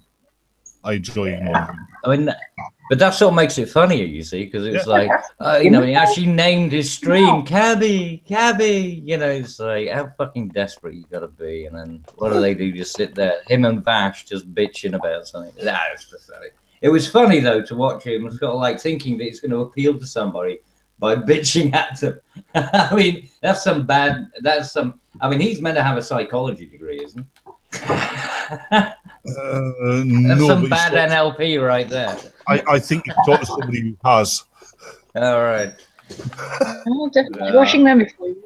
Okay. Anyway, another question. I went to the philosophical ones. Is free will real or just an illusion? Both. That's a hard one. I mean, Wait, if free what? will is You an broke illusion, up. I if didn't free- hear what he said. is free will real or just an illusion? That's actually hard because it's something you can't prove. If free will is an illusion, you would never know. Yeah, I mean, it's kind of like, does God exist? I mean, you know, Yeah, I don't know. think it's- that's basically like I think, therefore I am. We're getting very Nietzschean. Well, Yeah. that's why I said philosophy. It's a philosophical question. So It's just like the argument. If I decide that everything Therefore I am experience Descartes, is not Nietzsche. that's like if I was No, it's say, Descartes. wasn't it? everything Yes. everything I experience is a fantasy. Sorry. Nothing is real except for me. There's Same no way you can prove me wrong. well, do I you? know that because I've read I think Descartes. I think free will I is have more. read it. I always get them confused. I don't know why. Do you have the free will to make your own decisions, or is society or the world kind of guiding you through it, or God, I if that's what way you want to go? I think I've got free will, but that could be an illusion. Of course, René Descartes was a boozy fart. I think, therefore I am. Of course it was. Of course it's Descartes. I'm not having a conversation about do we have free will at this time of night. I'm sorry, but I'm not. Yes, you will. You will all be. Well, it's either that or sleep. I, out of my free will, choose to not have a conversation. But do you out of your free will, or is it some other force guiding you that way? The force. Yeah. Use the force. Well, I definitely think some of it is genetic, to be quite honest. What? Oh, so what? Genetic IQ thing? Oh, are we going to go into? Well, I mean, yeah, if that's where you want to go with it in totality, Yeah, yeah. But I mean, I think genetics plays a huge part in your free Yeah. will or your will or whatever you want to call it. Maybe apparently your DNA changes throughout the course of your life anyway, due to environmental and even social pressures. Alfred in the chat says yes and no. Each choice you make will be guided by every choice you have made before it. Or maybe there's That's an a invisible smart hand. answer. Alfred, that was a smart answer. Well, yeah, but you see, it depends on how comfortable your life is. Because I mean, if you're somebody who's basically living paycheck to paycheck or something like that, then you're more of a ping pong ball because circumstances are going to have a much bigger effect on you. But if you've got, you can blaze a path if you have the resources to do so. So there are different circumstances. It definitely depends where you're coming from. Yeah. There is also the predeterminism idea of the universe, where the universe, from its beginning to its end, every single action was it was determined from the very start. So it's all written, By and we're just who? following a script. So you By say physics. memes will By a have always flying been a spaghetti centrist? monster. No, by physics. Well, no, it's sorry, the sorry. idea as well that the time is just a scheme, and we only experience it in a lateral sense. But if you were to get outside of it, then you could observe any point in time. It's already existed. Everything that will ever or ever has existed was created in the Big Bang. And Dodge would have always been a Dodgers fan? Never a Sadly, Red Sox yes. fan? No, Not you know according to actually, Shreddy, not according to the many worlds theory. There is a universe out there where Dodge actually has taste. Actually, there's a point out there where the Dodgers actually win a game. So, I mean, that's just crazy. That's wild. spoken from somebody that doesn't know anything about baseball, because you have to win a lot of games to make it to the World Series, prick. Yeah. Why do they call it the World Series when it's only America? Yeah. See, Because it we still are the doesn't count. world. Fuck y'all. You're not. You're We one are, yeah. continent. Yeah. Like, seriously, you guys are just on like little islands. We are the world. Come on now. What do you mean? Yeah. Well, what, Oh, you're not even an island. You're just part of an extended block. You've got Mexico below you, Canada above. I mean, And yet we're the ones that have freedom of speech, the right to I know, carry yes. guns, and we can kick about- your and where- asses. Oh yeah, we can carry knives and forks and potato peelers outside without getting arrested. They can hide. absolutely. Norway. No, You talk about absolutely Norway. right. Shreddy, No. don't actually. Yeah, please make me come over there. You would love No, that, seriously. wouldn't you? Yeah, but that's the thing. We created a Bill of Rights. We never went as far as the Constitution. That's where we fucked up when we were doing our sort of revolutionary war. You took it the extra stage, and good on you. Well done. But you were us at the time when you were doing it. So That's why they did it. But by we're extension. not you anymore. Like cabbage. We are No, us you're now. not. But the whole point is that it's still stemmed, right? I mean, it's like, a child claiming that it didn't have any kind of achievement from its parents. Like, that there wasn't anything that it took from that. It did. I mean, in fact, weirdly enough, the Constitution of the United States comes a lot from Sweden. Can you believe that? Well, We should have that too when we break away. well, real quick. Yeah, it's freaky. But look at Sweden now. Wait, Look what they Dodge did said to that. Dodge is trying to talk. Yeah, I was gonna say. Weirdly enough, I could wrap this back around to free will and watch me do it. Okay, did the citizens of America that didn't want the revolution to happen? They didn't have free will once we declared independence. Now, did they? Yes, it did. Well, they had the free will to decide whether to participate or not.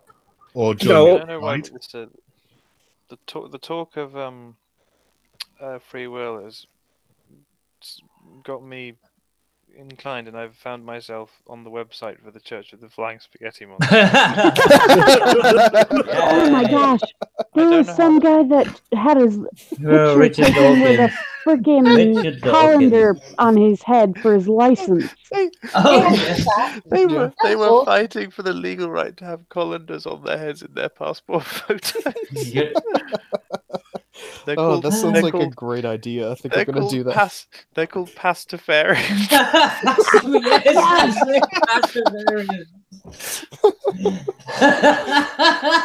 Oh gosh. You see, this is why we are so closely related. Because I mean, irony, man. It's like Boaty McBoatface and things like that. People just really don't give a shit, really, when it comes down to it. They're just out and out assholes, is what we are. Oh, Mike Hunt. You know what's funny is that I really spite the organization because they didn't name it Boaty McBoatface. They weren't true to their word. That really irks but the thing me. is, the irony is that they didn't name it that, but everybody in the Navy calls it that. That's good. Oh god! There's one thing I used to trigger idiot Americans. Yeah, obviously nobody here, but idiot Americans. Now they're going, yeah, what do you English people made that's so great? The United States. Australia, New Zealand, Canada, Australia. Singapore, We try not to speak about Hong Kong. Don't push it with the Singapore bullshit. Yeah. We all know. No. At the end of the day, the principles were established. I mean, the Western Hong free Kong. market principles. Hong Kong is paradise, and I Yeah, will not hear a word against. Do you know what the most important thing we instilled in America was? Severe dislike. Whiteness. What was that? Whiteness. Who's scraping? Stop fucking scraping. Who's scraping? Who the fuck is scraping? I'm not scraping. Somebody's scraping something. What he said. I'm saying that the fucking most word. important thing we instilled in the United States was a severe dislike of the French. Oh yeah. Oh well, yeah, but that's just genetic. That's there anyway. Everyone. Well, even the French hate the French. They do. They're self-hating. It's true. Why they're all They bring in all the immigrants. Well, apparently there's been sightings of the flying spaghetti. Sorry, it was my fault, Cabby. I was scraping snow. I forgot to mute myself. Mm-hmm. Well, you were scraping As it into a usual. nice line, were you? Well, did I hear there's been sightings of the flying spaghetti monster? Were these people on acid? There are articles in the New Scientist that report sightings of the flying spaghetti monster. Oh, great. Something else for Dodge to fall in love with. Yeah. Let me guess. That article was published on the 1st of April. Let me just see the New Scientist. Let me try and find the New Scientist article. If you actually care to Google, but you can find It'd be sightings of April Superman. Fool's Day, mate. It was the 7th. That article would have. It was the 7th of August, I'm afraid. 7th of August. So they were just late in their April Fools. Okay. You see, Flying scientists spaghetti monster caught on not video good at on dates. Angolan Like the coast. lizard being sworn in as a drug sniffer animal. That was a late April Fool. This is so And funny. it was America that did it too, not us. We're not that stupid.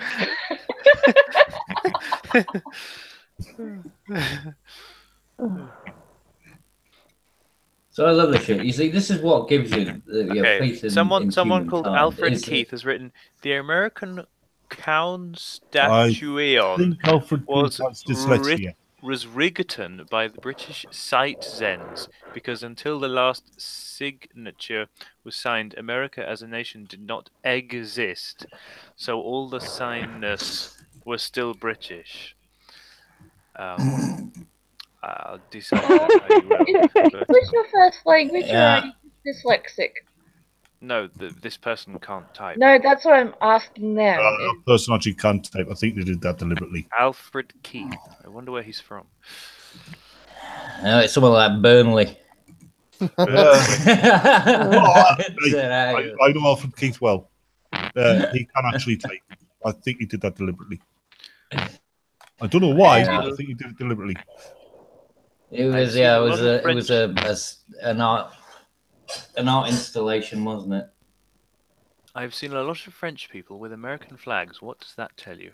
Well, I suppose that tells you that the French have American flags. They have gone to a shop and purchased an American flag and feel the need to display it somewhere. They've already surrendered their nationality to another nation. Yeah, they have. Of course. Yes, you're right. They have the Nation of Islam. No. The Nation of Islam yes, is a real that's it. thing, though. Yes, but don't forget, they haven't got their nation yet. This one quite thing. yet. This one thing that about the Nation of Islam. Well, they're global. how You can't have a nation if you're global. The entirety of You are so-called- dyslexic. All right. The entirety of so-called white America is always going to get the blame for the death of Martin Luther King. But the Nation of Islam is never ever going to get the collective blame for the death of Malcolm X. And despite the fact Malcolm X was a Nation of Islam minister, and then he had the slightest divergence of thought. For example, he said some things about he used to be far more prejudiced, far less prejudiced towards white people towards the end of his life, and he publicly expressed some sentiments about him being slightly regretful of some excessive prejudices he had, and that was supposedly quite a bad thing for him to say, and the Nation of Islam shocked him. Yeah, but who's saying this? I mean, yeah, but who's making these claims? What? Well, who's making these claims that that was the case with Malcolm X? Because again, it sounds like an shocked by the unknown nation. sort of Well, he story. was shocked by the Nation of Islam. Yeah, a lot of people get shot by the Nation of Islam. People get their heads cut off. But he and all used to kinds be a of Nation things. of I Islam mean, minister. They're not. But Malcolm X is this similar, huge figure of empowerment like Martin Luther King, but the Nation of Islam aren't getting the. yeah, so he wasn't. Him. Yeah, so he wasn't militant enough. Is that what you're saying? He wasn't a militant enough kind of member of Islam. No, I'm not. No. Well, he wasn't extreme enough. He said slightly divergent things from the general message. No, right. So, like I said, he wasn't extreme enough, right? He wasn't as extreme as he should have been. He was a Sunni instead of a Wahhabist or something like that. So he ends up getting... Well, I'm not sure if the Nation of Islam has those distinct sects. I mean, it was an entirely American thing. Oh, Now that's actually a good point, man. Holy crap. No. What is who was a good point? Oh, Batman was an excellent point. Like I said, Tigerson, the Nation of Islam was an entirely American invention. So we don't know. I don't know if they had sects like Wahhabism and Sunni and Shiite. I didn't know it was entirely American. Yeah. No, Wahhabism existed during the time of the... Yeah, I know that, Cabbage, but like I said, the Nation of Islam was basically built in the United States. No, say it right. It was basically built in the United States prison system. That's where they recruited most of the people that joined it. Well, no. I mean, no. Islam started like a long time before the American incarceration system ever began. No, the Nation of Islam, the official group. 1600. Oh my God! Yes, but you guys are sounding retarded right now. You don't understand what the organization is. Furious fucking assertions. Cabbage, no, Mormonism. You're an idiot. Oh, thank you for that. One at a time, please. No, real quick. The Nation of Islam is an American organization. Guys. Cabbage, Mormonism is a form of Christianity. It's an offshoot No, of it's not. Christianity. It's entirely American. Yes, in the same way as, Protestantism and Catholicism, they all split off. I mean, that's exactly what happened. No, it's not. Islam. Yes, it is. But there was no, Nation of Islam was just the terminology. It's like, saying the Muslim Brotherhood or something like that. You just categorize people. It's just people who believe in Islam. I mean, that was the whole point. Conversation. Yeah, well, it might be, but we're having it anyway. But it was, the Nation of Islam was, the terminology, but the idea that they were trying to consolidate under the general Islamic tenets. Yeah. Right, but they still had their. Hey, how about you read the side chat, them. smartass? How about you read the side chat, smartass? 10-second search. Who's the fucking idiot now? All right, calm down. Well, calm down. It's a cool No, I'm not gonna calm Dodge. down. I keep getting pushed around on my own show, and fuck off. I'm not the idiot. You want to read that out loud? Read that out loud, buddy. I'll read it out loud. Nation of Islam is Sorry, go on, Tigerson. is an Asian political and religious movement founded in Pakistan by. What? I'm just trying to annoy you.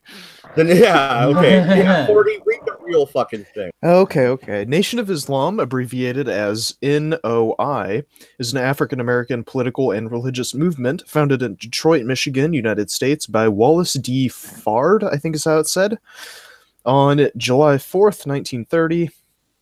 Yes. Yeah, so that's just an organization. If I remember correctly, it's not actually recognized by the various Islamic sects around the world either. Yeah, but I don't understand how it's relevant. I mean, in terms of who labeled a particular group? Well, they have the head of the Nation of Islam, Louis Fakara. Have you know? He has. Well, that's like saying AIPAC. But that's like There's saying loads of women's APAC march was funded by donations. America. Which Seriously, is that's like probably saying why my state has the largest amount of fucking Islamists, whatever the fuck you want to call them. What Islamists, yes. what has the highest amount of? Right, Mad, can I Michigan. ask a question, Mad? Oh, really? I didn't know. Did I click on their website? No, I fucking didn't. I'm not giving them the click, so don't even ask. God, you're so salty, Mad. Bad dodge. Yeah. Just on his mind if I period, drop- cabbage is. Do you mind if I drop the link to Alfred Keith? Huh? Alfred Keith? Yeah, go ahead. Yeah. Right. No, I'm tired of being called an idiot when I'm fucking reading the facts and everybody keeps calling me a moron. I'm like, no, No one's finally calling you. I'm gonna- Nobody called you a Nobody called you. moron. No, you Well, assumed you that. did cabbage.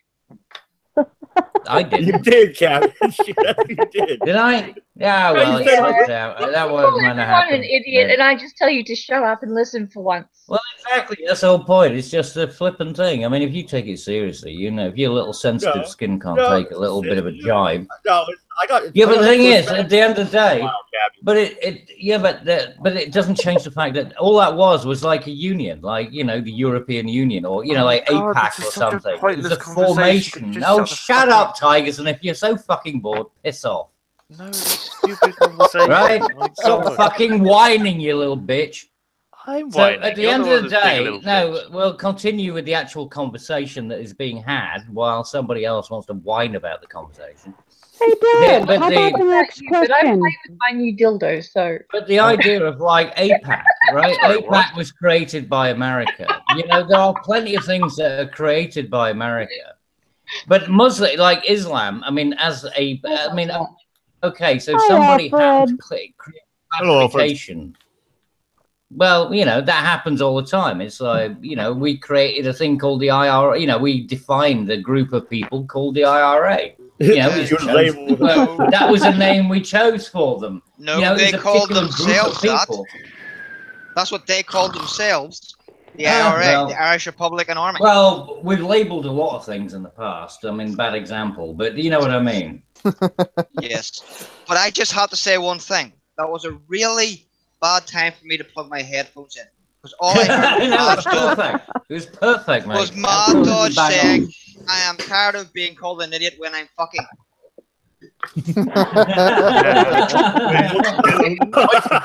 You idiot. You're such an idiot. Oh, you're such an idiot. That's hilarious. But fuck All off. right, Dad, what's your next question? Why did the chicken cross the road? Why do males always have to put condoms on wrong the first time? That's a good, deep philosophical question for you. Well, Why Well, don't their women mummy get didn't show them bitched how out to do it right. when they I've got a don't horribly, or I've got a use their horribly condoms? racist joke. Well, do tell. I've got a really horribly racist joke. Because it's easier for the women to put it on Okay. for them. You dare say Yeah. Sadiq Khan, and I'm kicking you. I'm not. It's not. It's not about Sadiq Khan. Well, he is a racist joke. Well, yes, yes, yes. What's Black and Screams? It's a Go good on. premise. Stevie Wonder answering the iron. Oh my god. Sick. I like that. I like that. That's good. Oh shit. That's funny. That's He gone on needs to record. change it. He needs to change his Iron's ringtone. That's going on record now because that's archived on this stream, and I'm forever going to be haunted by it forever. Nah, you're good. You're good. I do know a guy who has a burn mark on his neck because he decided to iron his shirt while wearing it. Oh, so he calls it a birthmark now. Well, Yeah. here's an interesting question here. How would humanity change if all humans' life expectancy was increased, let's say around 500 years? What would happen if we all lived for 500 years? Well, Oh, we would That be would be bored Mass as hell. eugenics. Mass eugenics. that would be Yeah. Yeah. Life would really be boring. Well, that means teenage years would be 5 years longer, and I'd rather die than Not have necessarily. 5 more teenage years. Not necessarily. What he's on about, yeah, you go through the normal progression and there from child to adult, but once you hit adult, you your aging slows. So- I think is what he means. Or Yeah, but the essentially, point is- medical technology keeps you alive for another 420 odd years. So basically, Yeah, but the everyone thing is, what? Well, Okay, so yeah, but the thing is, right? Is it being alive or is it being functional? Because you could just be, sticking with the fucking tube or whatever. Is that actual let's assume real quick, living? I'll clarify. It doesn't clarify, but since I asked it, I'll clarify. It's kind of like in the Bible, Moses lived for what 600 years or whatever, kind of like that scenario, to where you just had a really long life expectancy. I think it would come down to medical technology, and the rest of us would have our normal lifespans. It'd be the rich who would live in 500 years. I'm in my 40s life now. would be really boring. Yeah, I'm in my 40s now. I do not want another 450 years of this. Yeah, I'm in my 50s. I'm expecting another 20 years. That's enough for me. If Let's each put it stage this of way. life, If they find each a indiv- cure for autism and inject it into me in the next 20 years, I'd happily take that extra. autism injected into you. No, a Cure. cure for it. Sorry? Oh, a cure. Yeah. But then life would be boring. Well, how would it be boring? It'd be like the I'd rest still of us. be If insane. every stage of life was equally proportionally stretched, like if my teenage years would end up being, I don't know, 40 years long, I'd rather die than have in a that 40 case- year long. in that Yes, but but I mean that Tigerson. That depends on whether or not you're kind of like mentally retarded backwards. So it's only like a scale then. So like you're a child until you're in your hundreds, and then you become a teenager in your 200. And then you become. Yeah, but I'm saying it's about. I mean, what is the quality of life? There's no point having it if it's no fucking use to you. What he means is you're actually physically a child for longer. Yeah. You need The aging process slows.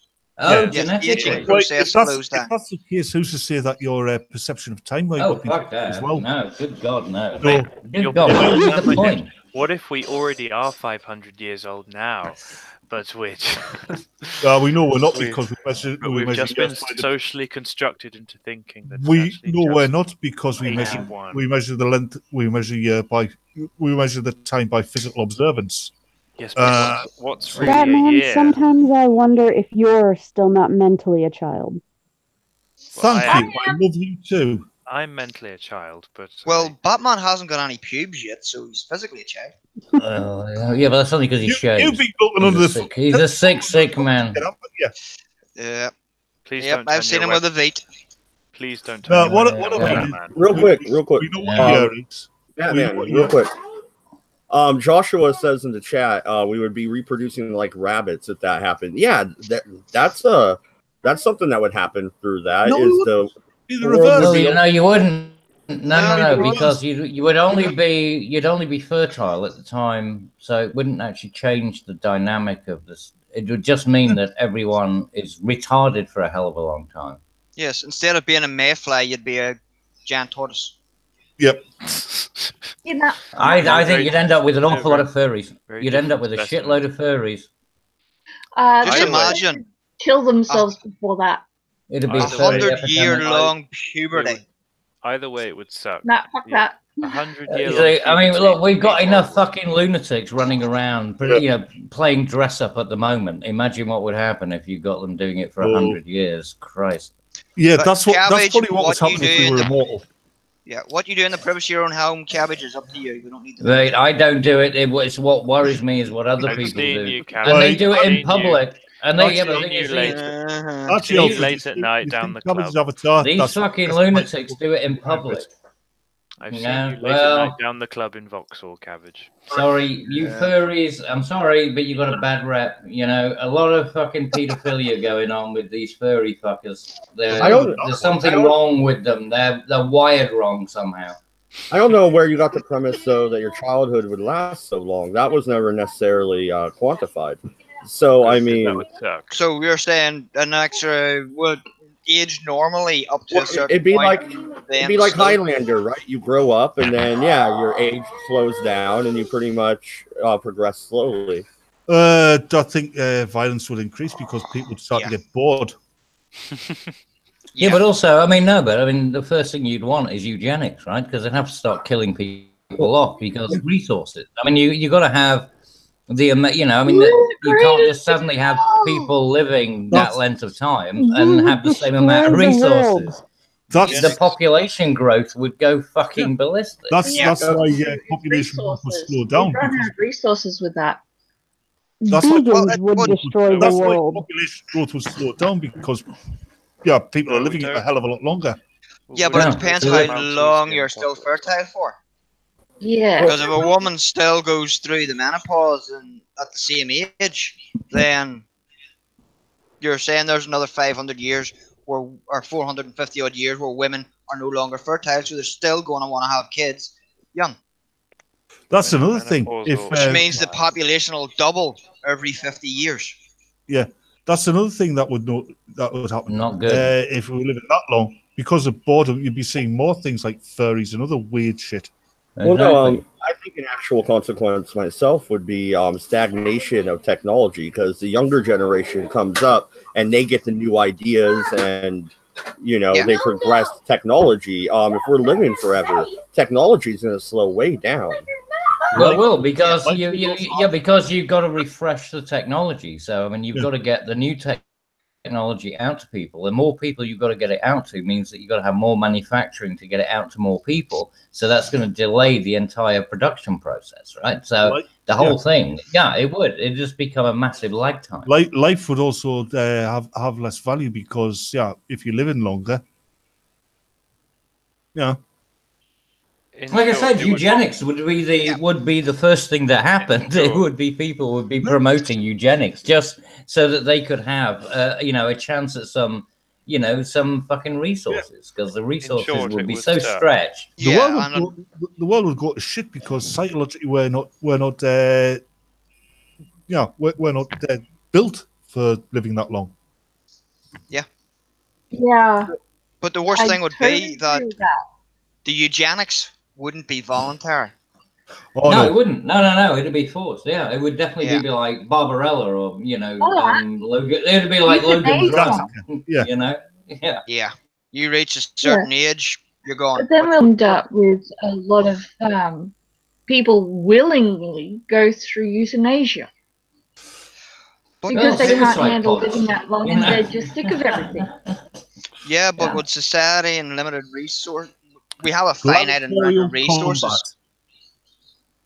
Yeah, we've mentioned Look, the eugenics would either happen by enforcement or it would happen by resource availability. It's as simple as that. So the eugenics would be people like me who just want to get it over and done with. Well, that's what. But that's So I'm going. Yeah, all right. I think would come out as a lottery. No, but I mean, like you said, you can always kill yourself. But I mean, I'm saying that generally speaking, it's going to be either imposed or it's going to be, self-selecting. Yeah, it's going to be imposed. And any birth deformities. Yeah, or genetic illnesses would be just gone.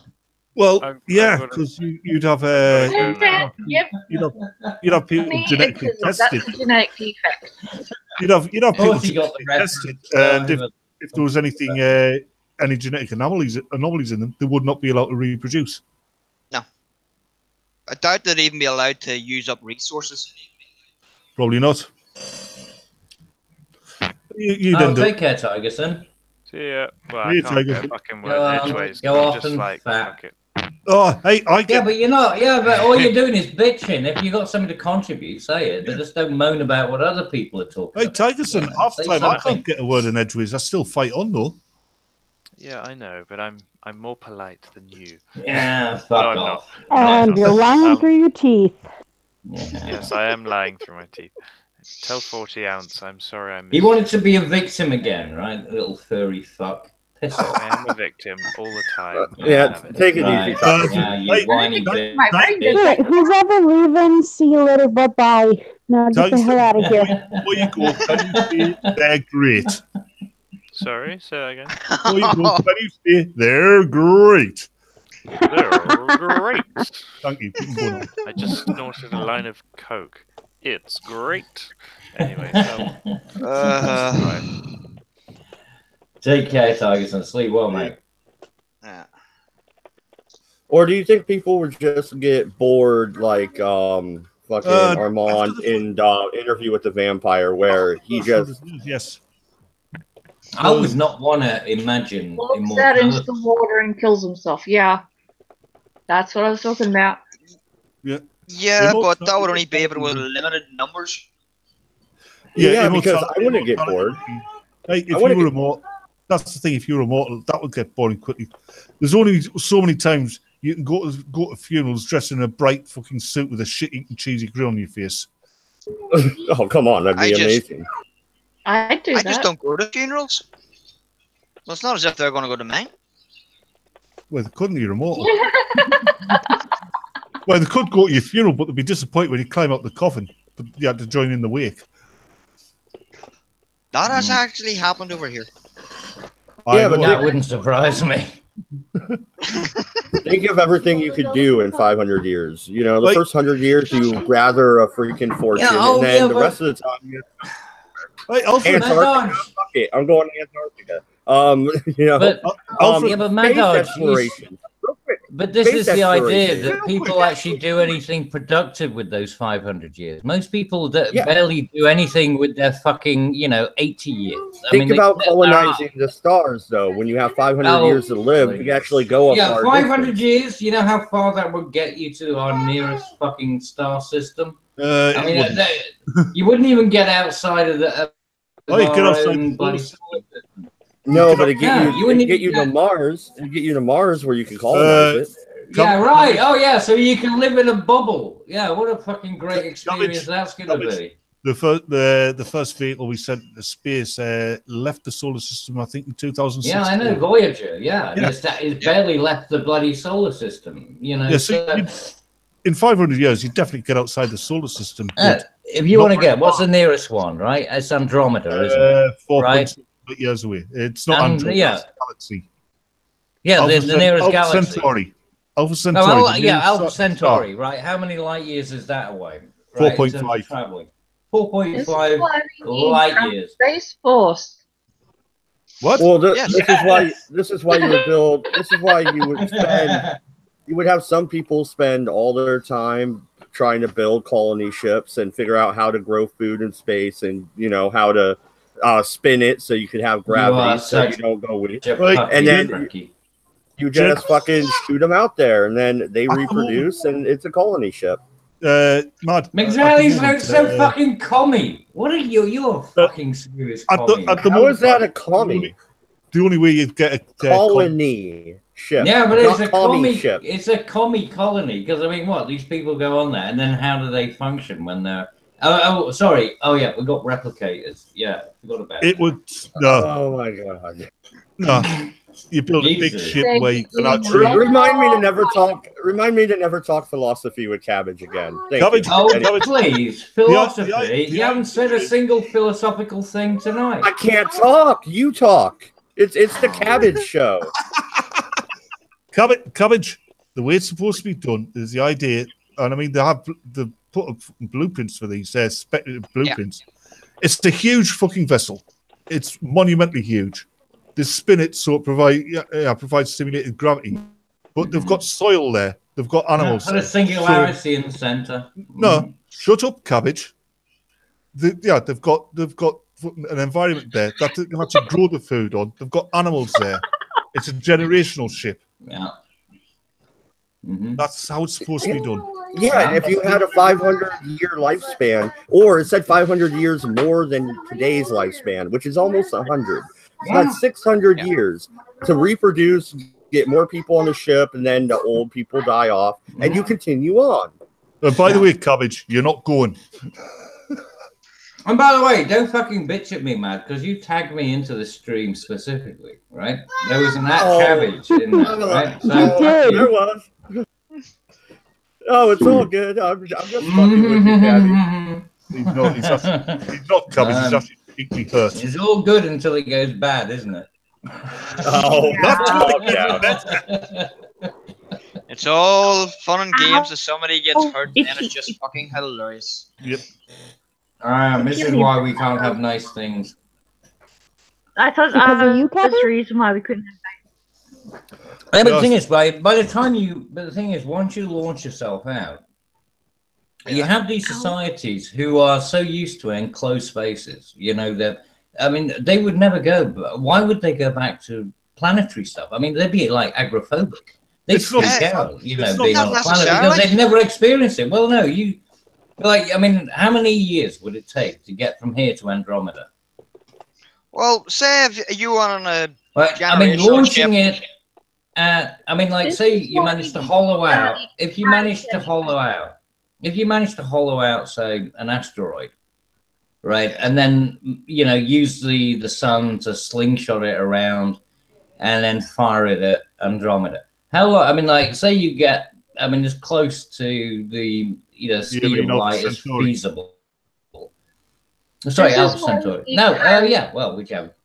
Andromeda's a different galaxy. We would never get there. I know, yeah, it's a galaxy. Yeah, we're saying it. Yeah, but exactly. But that's my point, right? I mean, yeah, but even so, even if it was Alpha Centauri, if you want to do that. We need to do more research in cryogenics. Yeah, but, okay. But I mean, you know, those people would never land on a planet again because the people who arrived in the solar system would never have lived in a circumstance where they experienced it.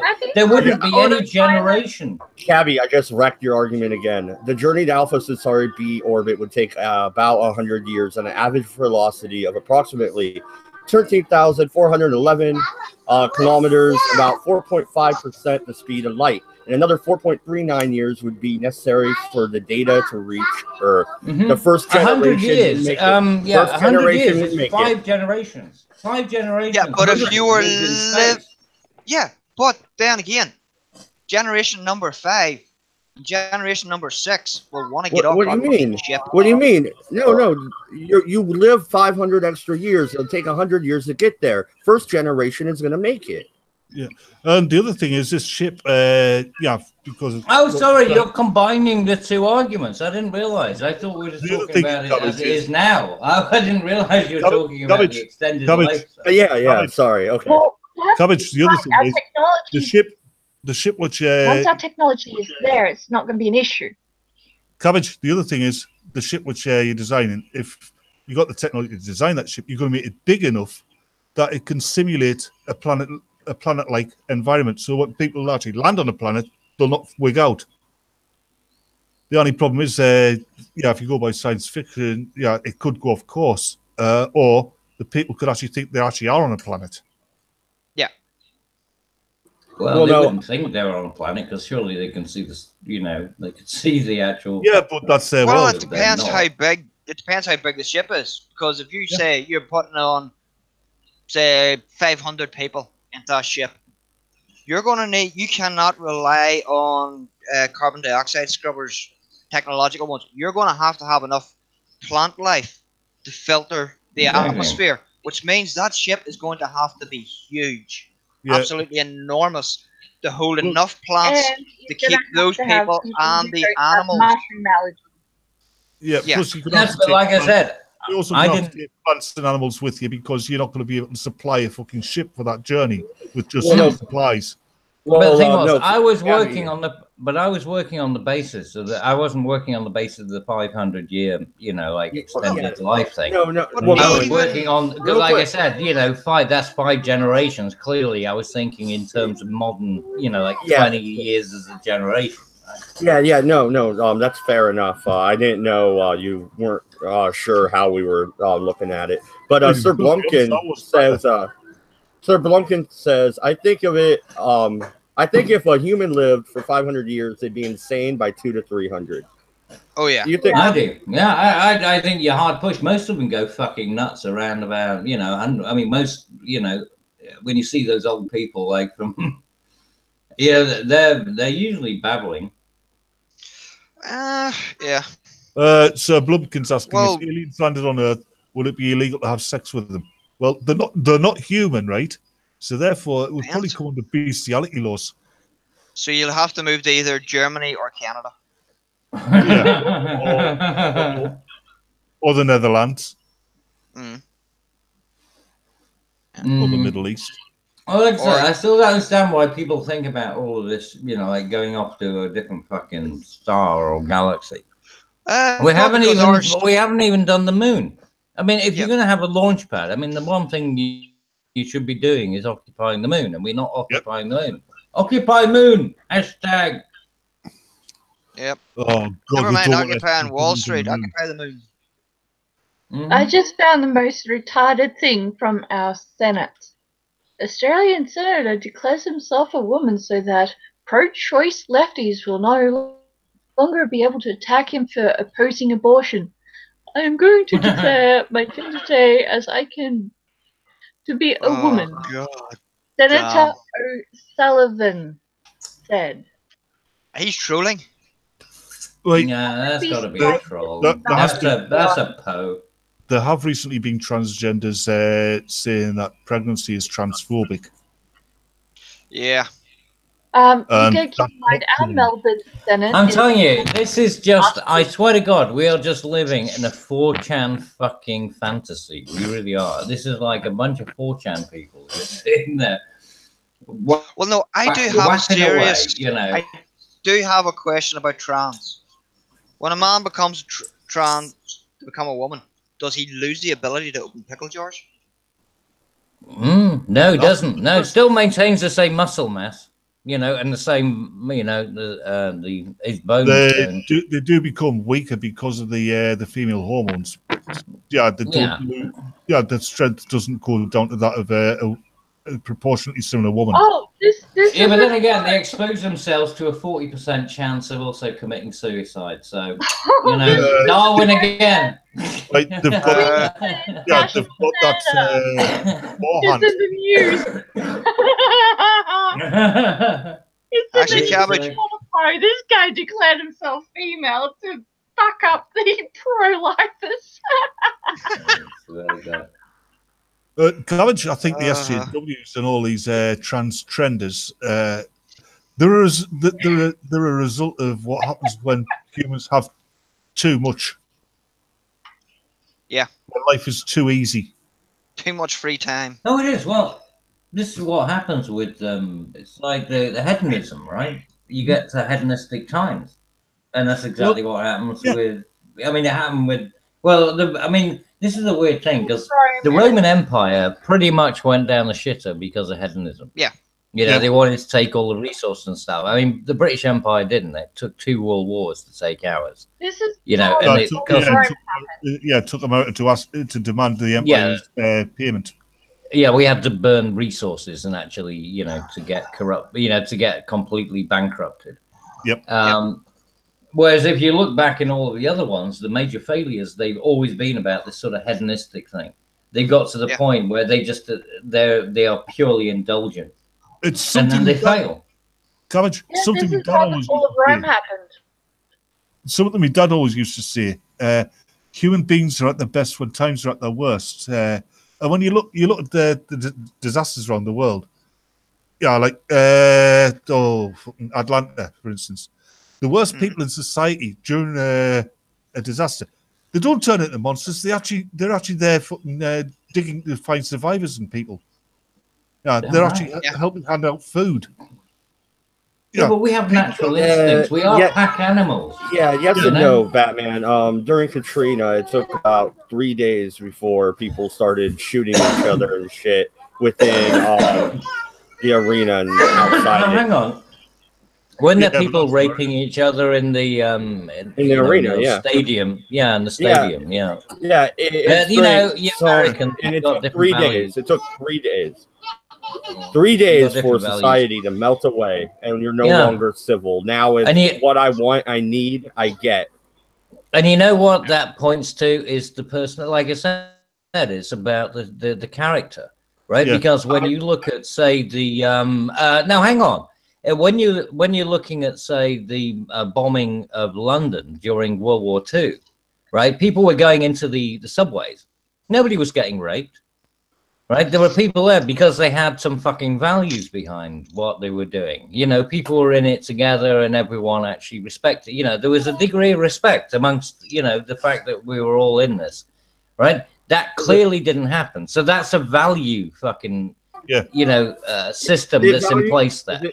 Is it values or is it human nature? Look at the story Lord of the Flies. I think something like that could possibly happen if you dropped a bunch of it's the kids on a hedonistic desert island. values.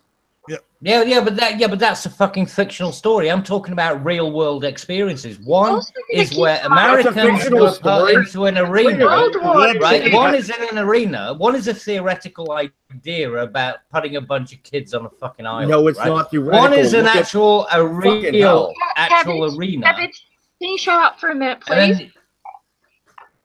It's not necessarily theoretical. Look at Slovakia. Look at the Ukraine. Look at the children going around. Is it a book or is it not? And is it fiction or not? But don't compare that to what happened in New Orleans. You can't use it as a comparative. It's not a comparative study. I'm gonna. You can use now. Look at culture of post and pre-World War II England versus society that is in America today. Two completely different worlds. Yep. Different values, different societies, different systems. Yeah, The which is what I people was that were in saying. New Orleans did not have the respect of life of others that the people that went through World War II of both countries had at the time, because their society was extremely based on the value of those that stood beside you. Yeah, and you never saw any of that People activity. out of courtesy, not because it was earned, but because that was the done thing. Yeah. That's And, great. That's called cultural identity. Yes, but that's because we weren't in hedonism. Yeah, the natural disasters that happened in Japan there in recent years, you never saw any of the behaviour that you've described in Atlanta, Mad. Exactly. And why is that? Because their society sees that as deplorable. And that's what I'm saying. And that's the point I was making. It was about the values that people have. Now, the fact is that the people in New Orleans had totally different values, clearly, than the people who went through, the horrendous experiences in World War One and World War Two. And I would suspect with Cabbage, the vast majority of the people in New Orleans didn't act the way that Mads describes. Yeah, clearly there were people who did, but the vast majority didn't. Yes, No, how many of the rapists in the arena were rapists before they got to the arena? More than likely. Exactly. There's a good point. Yeah, this happened to put a bunch of people in, together, and this forced it. I mean, maybe it was just bad strategy. I don't know. Yeah, it's like if you go to prison, you're going to get fucked in the ass. Mistake. Never been down. Yeah, but I'm just saying, I'm still saying it comes down to values, because if you compare the two, it's not like the idea that it's just down to the the decision making. There is a value system that's behind it too, as to what makes people do it and not do it. And I also think there's a natural instinct behind it. I mean, like I was trying to say, look at the kids in Slovakia, like Eastern Europe, back when shit was bad. They were starving and shit. There was roaming gangs of children robbing people for bubble gum, for God's sake. Yeah. Ultimately, humans want to survive. Yeah. The person we want to survive most is us, is me. So as long as I'm okay, then I'll look out for you. Which was the worst? It was a Russian one. The worst example. Was it Stalingrad? The cannibalism. They ended up actually doing the cannibalism. I mean, and that it also happened in Germany, of course. In Berlin, obviously in the latter days of the war. But I mean, at the end of the day, people are going to revert back to survival instincts, and that's just a fact. Because people, we want to pretend that we're not animals, but we are. In fact, the only reason that we got top of the food chain is because we're the most vicious and the most, we have the best survival instincts. We're the most devious.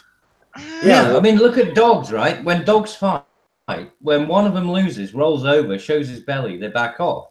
What happens when some guy punches a guy, he goes down, they start kicking him. You know what I mean? Well, we are vicious. We are, we're vicious. Oh species. yeah, but even we have our cut-off points. There's a set of instincts that women don't have, men do. You get two guys arguing. I in a don't pub. Hold on, Cabbage. You get two guys arguing in a pub, and they'll reach a point where they know if if they don't back down, there's going to be a fight.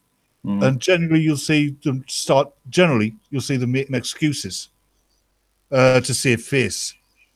But you get a man arguing. He's not worth it. He's not worth it. Yeah, you get a man arguing with a woman. He'll reach that point and he'll start making excuses to save face and try and walk away. The woman will follow him, still going on it and still going on it. And that's a lot of times when a woman gets punched.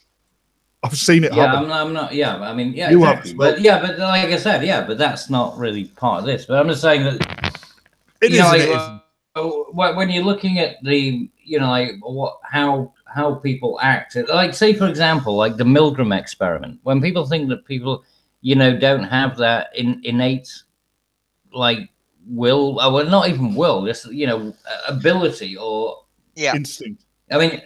They hand off their personal responsibility to somebody else. Yep. Exactly. You're telling me to do it, so I'm gonna do it. That's it. So it's not. I mean, they've actually done experiments on the very thing, and so it shows you what the psychology of human beings are, and it's not nice when you get down to the details. It's pretty vicious. Well, of course. Because at the end of the day, we are like every other animal. We will protect ourselves. We're a pack animal. We'll work together when it's convenient, and then we'll eat the weakest when we're starving. That's how it works. Mm-hmm. That's why my argument was that it's nature, not nurture. Human psychology is 50% nature, 50% nurture. Yeah, that's something else that's been proven. Yeah, but society even is good men can whatever become you get monsters. fucking landed with, right? Yeah. But you work in the environment that you're given, right? Like those people did when they were, having to carve off pieces of people's buttocks, in the middle of a Russian city. But that was purely. It wasn't. I mean, the same thing happened. Remember with who were the rugby players who ended up, crashing on the Peruvian mountain or whatever? Yeah, Brazilian football players. Yeah. There you go. Same sort of thing.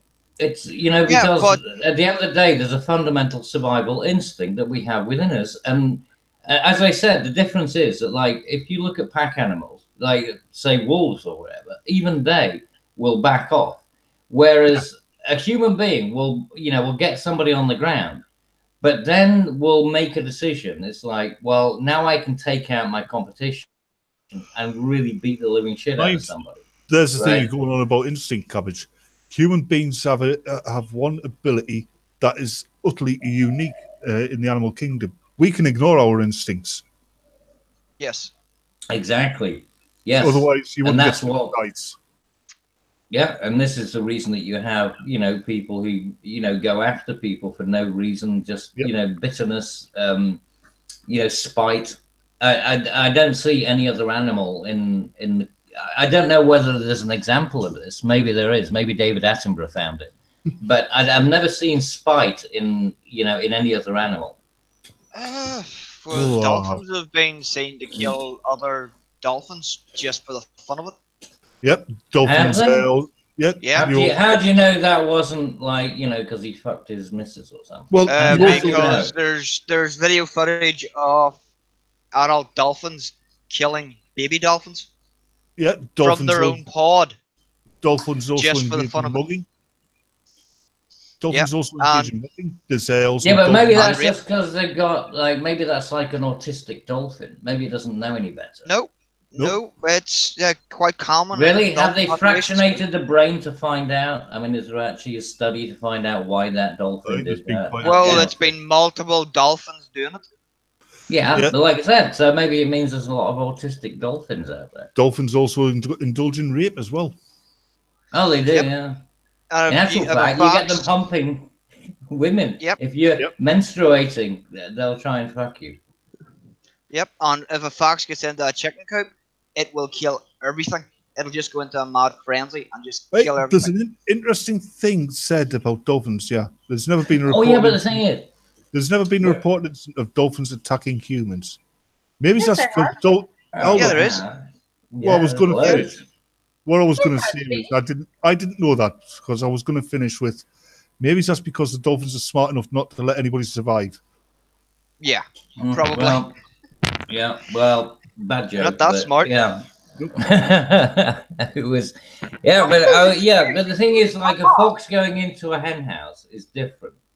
I mean, it's well, I suppose that's kind of like the equivalent of a shark, you know, going into the the feeding frenzy.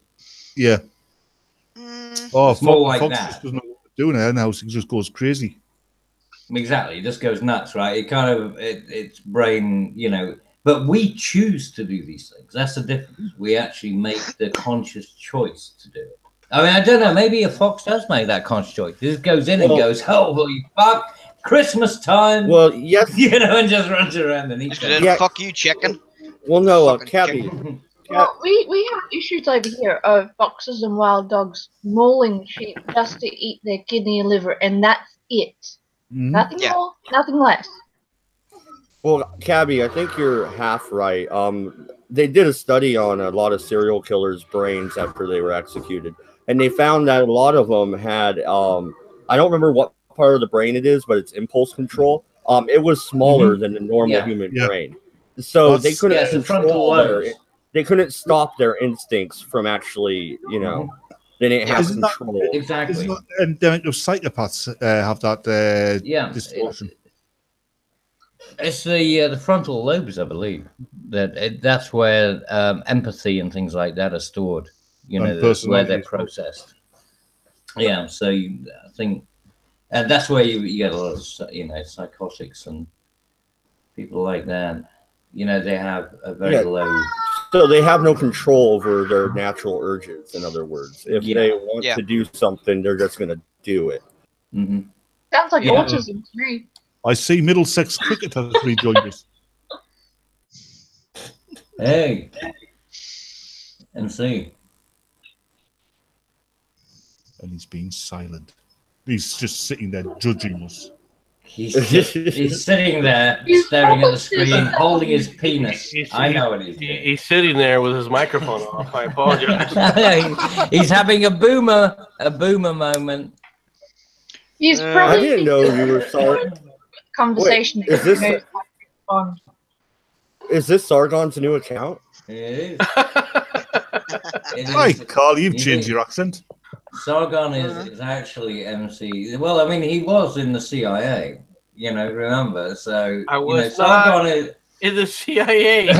Sorry, NSA. Well, you know, the NSA, whatever. Services. No, actually, I think MC. Sargon is just his alter ego. That's all it is.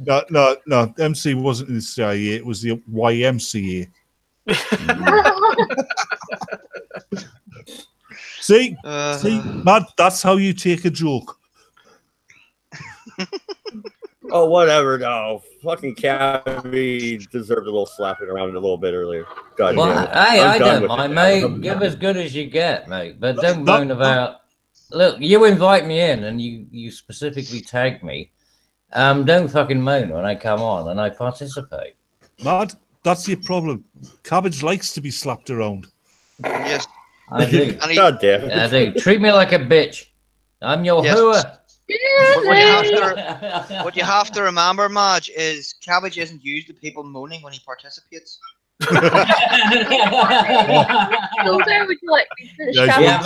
That's only because of the gag. No, I thought it was because of moaning. Can't let them moan. You can't let the neighbors know. Is this what you got? Is this what you have planned for memes? Is this why memes hasn't got the rest of hasn't agreed to this whole thing? Yep. Yep. Does this smell like chloroform to you? Maybe.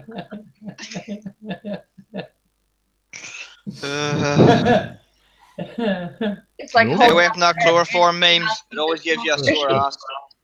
No memes. I'm sure I don't know why your drink tasted funny. Sorry, Furry, what were you saying? Oh, it's like holding up a pair of panties and asking if they smell fishy. Yeah. Yes, I've fallen for that Yeah. trap many a time. Yeah. Quite deliberately as Plenty well. of skanks. But look at the Yeah. bright side, Yeah. memes. Cabbage will probably get mixed up the Viagra and the roofie.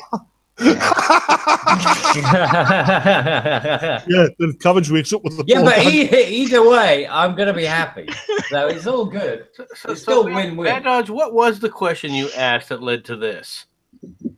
Oh, it was about space travel. And This- what yes, happens if it's we not, live to no. 500 years of age? Yeah, but Yeah, if we lived for Question 500 has years. a question. When she Mhm. sits on your face and you realize she hasn't wiped properly, what's your next move? No, the real question is Divorce. I say take her to the shower and fuck her there. Vomit. No, I no. mean- Bertie, the real question was, Cabbage, is when she sits on your face and her balls slap you in the chin, what do you do? Oh, Jesus. Teabag. Okay. Then you realise you've been Riley Dennis. Yeah. This whole thing about Cabbage, this whole Take thing her about back, you being- please. I've got another question for you, Don't want her Cabbage. anymore. Cabbage, I've got another question for you. This whole thing I've been about Blair Whited. this whole thing about you being Give me roofied. Blair White any day over Riley. At least Yeah. Blair is hot. And I wouldn't intelligent. go that far. I wouldn't go that far. She's a woman now. Either way, Cabbage, still Cabbage, I've got free. another- They're I've probably got going to be another dead question in a for you, few Cabbage. years. This whole thing about you being roofied. What happens if you do get roofied and when you wake up you find you're chained to a bed in a Lebanese brothel? Face Well, down. I suppose you just you grit your teeth, hope for the best, and think of England. What are you going to Yeah. do? Yeah, and also think about what you're going to do to Mings when you get out. Well, at least if, Why would you think about England? They're fucking you already. Oh, well, yeah, Theresa May, yeah. I think she's got a big fucking strap on at the moment. oh, you're lucky. I'm in Northern Yeah. Ireland. She stabbed us in the back while she's fucking us in the ass. I'm telling you, mate, she's spiking all of us. She really is. Yep. She is fucking hideous. Well, if there's She a needs Well- to go. possible She for should never. Well, characters, she you know. should never have been there to begin with. She was a Remainer to begin with. She should never have it been should in be that Boris position. Johnson. It was a fucking joke. So, Going to be Oh, Boris yeah. Johnson. How well, long do you anyone think- but her. How long do you think before she's gone? Well, she said today she'll fight to the end. Well, didn't Rees-Mogg, they've got the numbers for a Almost. for the vote of no confidence. So Mhm. it They still won't have take to win much. the vote. They still have Yeah. to win the vote. At the end of the day, who gives a shit? At the the people there was a referendum. I'm sorry. At the end of the day, you've got to be pragmatic about this. It Yeah. was we're done and stop fucking about and get on with it. And Yeah. she's done 3 years now. Is it like 3 years? 2.5 at least. Well, Two and a is half there, years. Fucking, she's done everything she can in order to prevent it. And then the deal that she comes up with is It's basically a slavery just, it's nothing. It's It's a basically slavery having- deal.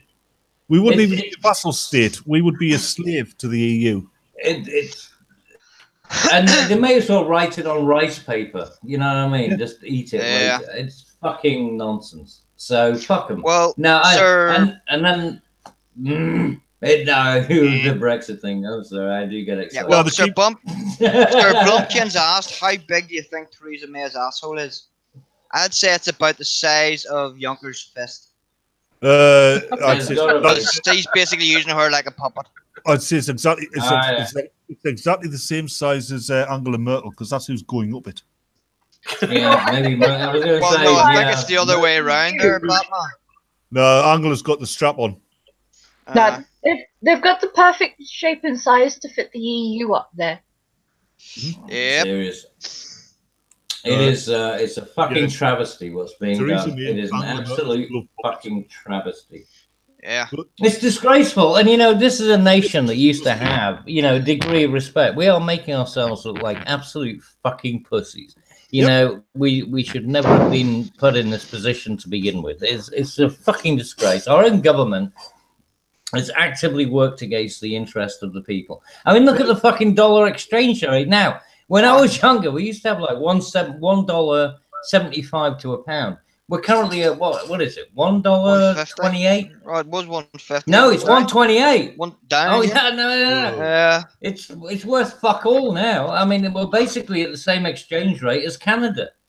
At I mean, least that's you what all of this right fucking situation around has that done. we get 75 cents of the American dollar. Yeah, but it's Well, probably you got gone that, up you got that compared to the French. Australian dollar.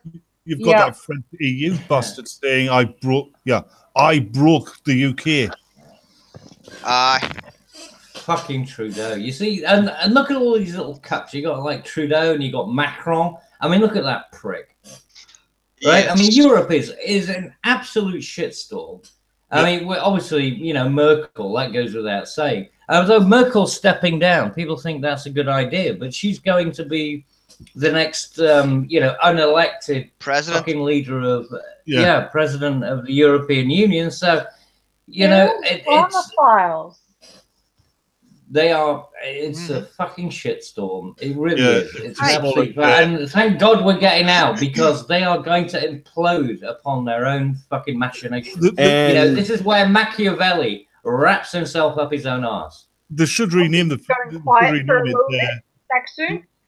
They should rename it the Soviet Socialist Republic of Europe. Well, look on the bright side. You don't live in Northern Ireland. Northern Ireland's run by women, which means our government hasn't sat in 2 years. Well, so's ours. We've got May and we've got the Queen as head of state. And then we got what's her name? Fucking turgid. Not Salmon, the fucking Nikolai bitch. Oh, you mean Jimmy yeah. Every single political party in Northern Ireland has a woman leader. Yeah, exactly. And that's what they say. They won't If you put women in charge, it'll all get better. And everything's going to shit. Yeah, fuck Our you, man. Our government has not sat in 2 years. They will not sit in the same room as each other. Like I said, fuck you, Mark Hamill. Rightly. Yeah. Well, wait, are all the men at the pub? I mean, get close the fucking bar for an hour or two. Have you ever tried arguing with an Irish woman? You don't argue with Irish women. No. You don't argue with fucking Johnny women. Our deputy first minister, her nickname is Machine Gun Michelle. That's how fast she talks. Yep. And you're not allowed to punch them, you see? That's the problem. Yes, that's the problem. Because it was my youngest daughter's parent-teacher meetings last week. And she's been having a few problems with one of the other girls in her class. And I actually said to her year head, who's a woman, that boys are much more sensible. And she goes, yeah, they hit each other and it's over. That's it, done. Whatever they were arguing about, that's forgotten. Girls, they hold grudges. Yeah, that's what I was saying earlier. Two guys have an argument, you even buy each other a pint afterwards. It's like, all right, settle that, Yeah, whenever you were in school, how many of your best friends in school did you not punch at one point? None of them. Yeah. I thought I broke my best friend's nose once. Yeah. Well, we used to play rugby, so it's kind of like it was all bets are off. You know what I mean? Yeah. Because if you had an issue with somebody, then you could take it out on the rugby field. You know what I mean? Yeah. Oh, we played hurling. So we were running around the field with, even better. with wooden bats wrapped in iron bars. Yeah. That is a fucker. Your shins. Your kneecaps. You could kneecap somebody then. That goes back to pre-Christian age, doesn't it, Hurley? It was basically for young boys to learn how to be fucking warriors. Yep. Yeah. It was actually early on. It was actually a fighting technique because the hurl used to be either a stone or else an iron ball. So you would have hit it toward your enemy, and then you would have ran a few steps, hit another one, and then ran a few more steps and hit another one. And by the time, if they didn't reach your enemy, by the time you got them, you scooped them up and whacked them at them again. Yeah, but the thing is, it didn't work right because we kicked your Yeah, see, actually, that's where But you're. then again, That's where you're wrong, oh, it's Cabbage. potatoes. Because No, we didn't, and we didn't never need to really. We should never have done. Oliver Cromwell was a complete cunt, and he should never have done anything that he did. But see, that was English... you know, Oliver Cromwell was Britain's Hitler. Yeah, we would have been better off if Cromwell had lost the Civil War. Seriously, he was a bad fucking move, that guy. Well, no, we would have been better off if Cromwell had died 2 days after he won the war. No, it wouldn't, because his Parliament would have been in power. And somebody else would have taken his place. Yeah, but as soon as he died, they brought Charles II in. Yeah, that was after how many years under Cromwell? Yeah, that's what I mean. As soon as Cromwell died, they went back to a monarchy. Yeah, after how many years? If he died just after winning the Civil War, somebody else would have taken his place. It would have been the same story.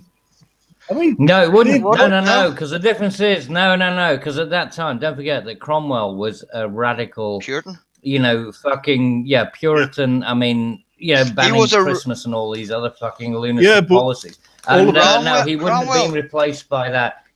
I don't know. The British people were sick and tired of Puritans. I mean, don't forget. They ended up fucking pushing them all offshore. Yeah. I mean, even the Dutch wouldn't accept them. That's where we're standing in America. Well, we were exactly. Look what happened with that. Bad mistake. The time of the we should have just sunk the ships. At the time of the Pilgrim Fathers, it was we were back under a monarchy, and we were supposed to be the most tolerant country in the known world. We were. And we kicked the Puritans out. But back in Cromwell's... Yeah, exactly. If it even the Dutch kicked them out, and they weren't even stoned at the time. But Cromwell actually fucking banned Christmas. Yeah. Yeah, he did. And dancing. And, I mean, it was basically, if you actually look at Sharia law, effectively, that's what they were imposing. That's the reason that they got kicked out. Yeah. Cromwell's Sharia law looked like a fucking day at the park. Yeah. Seriously, I mean the dress code, everything. I mean, it was basically the same thing as fucking Sharia law. You know, dress codes and I mean, it was just. I mean, he wanted a theocracy. Yes. You know, the dude was a fucking lunatic. Like I said, he was. That's why we sent all the supporters to you. Yeah, exactly. Look what you did with it, and then you end up with evangelicalism. So it's all good. Everything worked out. We have it here. You sent it back here, you bastards. You gotta recycle. It's recycling. It's eco-friendly. At least the only thing Australia sent us was Kylie Minogue. Oh yeah, the woman whose mother was obviously raped by Mr. Ed. I thought it was Elmo. No, it's definitely Mr. Ed. I mean, those teeth. She's related to frickin' Hillary Clinton, Chelsea Clinton. No, she's related to Mr. Ed. Yeah, she's actually Chelsea Clinton's real dad. Yeah. I mean, you would be worried about sticking your cock into that. It's like a fucking meat grinder. You know what I mean? He's just like, no, don't bite down, dear. She definitely made to hold a bridle. I take it you haven't read the lead singer of INXS's autobiography? Well, him who killed himself. Yeah. When he actually wrote in the autobiography that Kylie likes it in the ass. Right. Well, you know, whatever works for her. Yeah. So she can't be all bad. Actually, I hear No, taking it in the ass is not a good thing. I'm sorry, but some things are just totally unhygienic. I don't understand this. Yeah, but see, what you have to remember... It's just nasty. No, it's homosexuality. It's just... Sorry. Yeah, that is. But what you have to remember is, one on the fanny, your ma's a granny. One on the bum, no harm done. Yeah, well, I mean, it's if you're using it as a form of contraception, I guess. Yeah. But, you know, apart from that, it's just. I mean, he wants to, pull out a nugget on his dick. It's just nasty. And she was any sweet corn in it. It is. Yeah, you don't want to see. You don't want their fucking dinner on your dick. it's just, I don't know. I don't understand what this preoccupation is with that kind of particular perversion. Because it is a perversion, because it's naughty, it's frowned upon. That's why people want to do it. It's like anything else. It's like drugs. Yeah, but the thing is, you're not doing it to prove Drinking. a point to anyone, are you? Right? So you fuck somebody in the ass, so then you can say you fuck somebody in the Yeah, ass. you can tell your And mate so, yeah, it's brownie points for your mate. Yeah, but you could say it anyway without. Yeah, but you could do that anyway without the fucking corn nugget. Yeah, the thing is, brownie points. Brownie points. Lie. Well, the thing Just is, lie. you're in the pub and you got your mates. Oh yeah, I fucked somebody up the ass, and you hear this voice behind you. Oh, it's really? You fancy going on a double date? Yeah. Yeah, bring a Jewish girl. Yeah. Wait a minute. What? Never mind. That was a personal joke inside my own head. Okay. That's anything inside Cabbage's head. So, the chat was asking about the EU army. Are they actually moving forward with that? Oh, yeah. Because I want to move on from your current topic here. Oh no, mate! They've been. You see, Oh, yeah. this is the thing, right? Before Brexit, they said there is absolutely no intention of an EU army because somebody leaked a document which was saying that the EU planned an army because they said that no, we're not going to be federal, we're not going to be this, we're not going to be that. When Brexit was approaching, and then immediately afterwards, they started promoting the concept. Oh yeah. And now they're saying it's an absolute reality, and of course, everyone knew that was going to be the case anyway. Though. Hey, all the EU, fucking joke. all the EU countries have already signed off on it. They've already agreed to it. It's a fucking joke. The High Command is already in place. Because everybody in Europe, they hate each other. Yeah, and they always have, and they've always been a problem. Why do you think we created an empire outside of Europe? We decided, fuck Europe, we're going somewhere else. And we ended up actually having to travel to India and Africa and America and places like that because these people are just not worth dealing with. They are a pain in the arse, they always have been, and I don't understand how we ever got ourselves entangled in the common market. It is beyond me. Yeah, well, this European army, like it says, everybody in Europe hates each other. Yeah, put them all in one fucking army and just watch them fucking kill each other. Yeah, but there won't be mixed regiments. There will be Polish regiments, Italian regiments, French regiments. Yes, exactly. So it's a Tower of Babel. Good luck communicating, buddy. All you need to know.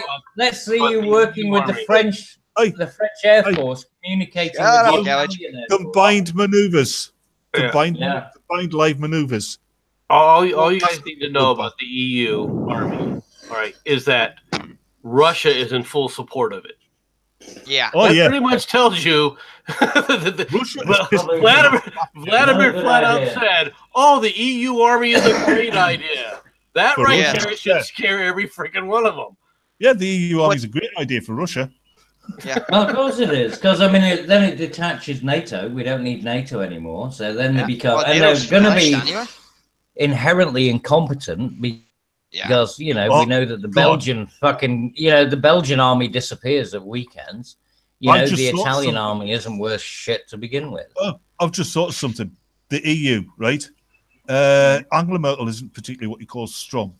Most of the leaders of the EU are women who aren't particularly strong. Their neighbour is a country led by an extremely strong alpha male. Yeah, but what you have to realise is the women leaders in Europe are still stronger than the male leaders in Europe. Yeah, but not in Russia. No. but only because they're being supported by cucks. Yeah. But the thing is, no, I think about it. A feminist-led Europe, which is what we've got now. Yes. And Russia decides they want it. They can fucking have it. Yes. Well, I mean, why wouldn't you? Because everything is weak. Everything is weak at the moment. It's just like, I mean, Merkel basically cut. I mean, this is the thing. She didn't cut. I mean, what do you call it when it's a woman who's? Yeah, I mean, she spiked us or something. I guess. Yeah. Yeah. Well, she's only technically a woman. Well, I don't know. She did. I haven't seen the genetic report. I want to see I want to see the documentation and the fact that she's Yeah, I'm not anything. even sure she's actually Well, human. what if she takes over the EU presidency and they elect a hardliner in Germany, and Germany turns against the EU? Wouldn't that be hilarious? I would. Yeah, well, love you that. see, that's why they have the EU army, Well, you and see, why Yeah, it's going to be obviously. split regiments, so that if Germany starts Is it kicking just up, me, or is she they'll from the send same in Polish planet as troops. Hillary Clinton? I think her that idiot in Scotland and Hillary Clinton, they're basically clones. Yeah, I think they're all clones. Yeah. But that's, Yeah, but look that's at the all, thing, that's and also look at the Germany, women that are all involved in. Look at Well, all the women Germany- who are involved in politics. Look at all the women who are involved in politics in They're all fucking the snakes. European countries. Ugh. None of them have any children. They have no investment in the future. They got nothing. None of them with Merkel any doesn't have personality kids. or looks. That's true. Well, yeah, I mean that too. I mean, yeah, like MC. I said to you the other day, it's like it's like I mean, European Union is like the Skeksis, brigade. I mean, Yeah. right. I mean, these are wizened, dried up old farts that haven't actually fucking added anything to the gene pool, right? I mean, they've done nothing. Yeah, but whenever you look at them, that might be a good thing. I think Theresa May has actually. What has she done? No one's gonna fuck them to begin with. They were ugly back when they were young. No, she doesn't have any kids. No. Thank God. No, they don't. No. The only one I can think of that actually have them. The only thing I can think of that actually has kids is Arlene Foster. Yeah. She's the only one with And kids. she probably resents her kids. So Well, holding her back. Yeah. Well, they're grown now, like so. Seriously. Just think we'll be ruled by a generation of strong women like Jess Phillips. Yeah, but the thing is that people have been going on about women being in charge. I mean, we mentioned it earlier. Like, people pretend that women never were part of something. We had fucking Bodicea. We've had, women all the way through. Yeah. Sir Blumpkin's just proven your point there, Cabbage. He says Margaret Thatcher was the last good female leader and she had kids. Whether she was a good female leader is just very much up for debate. She was a good leader. Yeah, I mean, that's the thing. You don't have to like her, but she deserves respect. I mean, deserves respect. She believed in what she was doing, but you may not agree with her decisions. Cabbage, she was a bad peacetime leader. She would have made a brilliant war leader.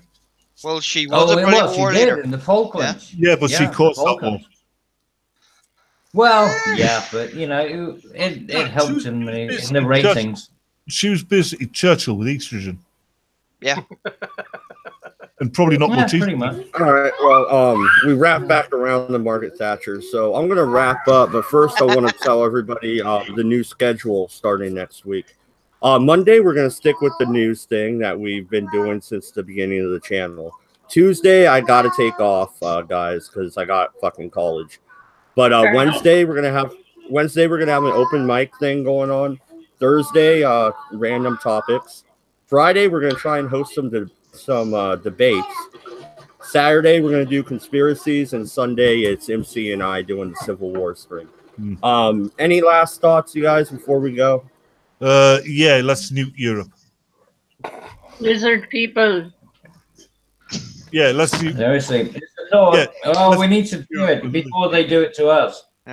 Scottish whiskey tastes like rat's piss.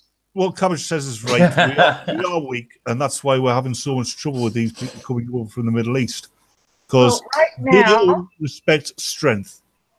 Randall was trying to wrap up. I think this is after. Here's a good way of wrapping up. Women need to just take a step back and have a supportive role instead of trying to be leaders. That's exactly it. Tickle the nuts. Don't try and don't fucking bite the dick. Women need to remember how to make sandwiches. Yes, sandwiches for everyone. Yes. Fried cabbage and bacon for me. That's a weird breakfast. Oh, it's lovely. Yeah, Doc. he's Irish. What do you know? Yeah, You know, fuck, they bloody seaweed. You know, they're Any, odd people. anything, MC, do you have a rant planned for tomorrow or later tonight? No, well, not at the moment. No, but I'm sure after I go through the news, I'll find something to rant about in the morning. All right, cool. You guys should check out MC's channel. And I'm echoing, Yeah, MC. but anyway. I enjoyed that one today. That was fun. But all right, good night, good luck, and stay the fuck out of Europe. You know, forget France. The shit, the whole of Europe. Just stay away. And stay the fuck out of the Dodger Stadium. Yeah. Yeah, fuck you, Batman. Yeah.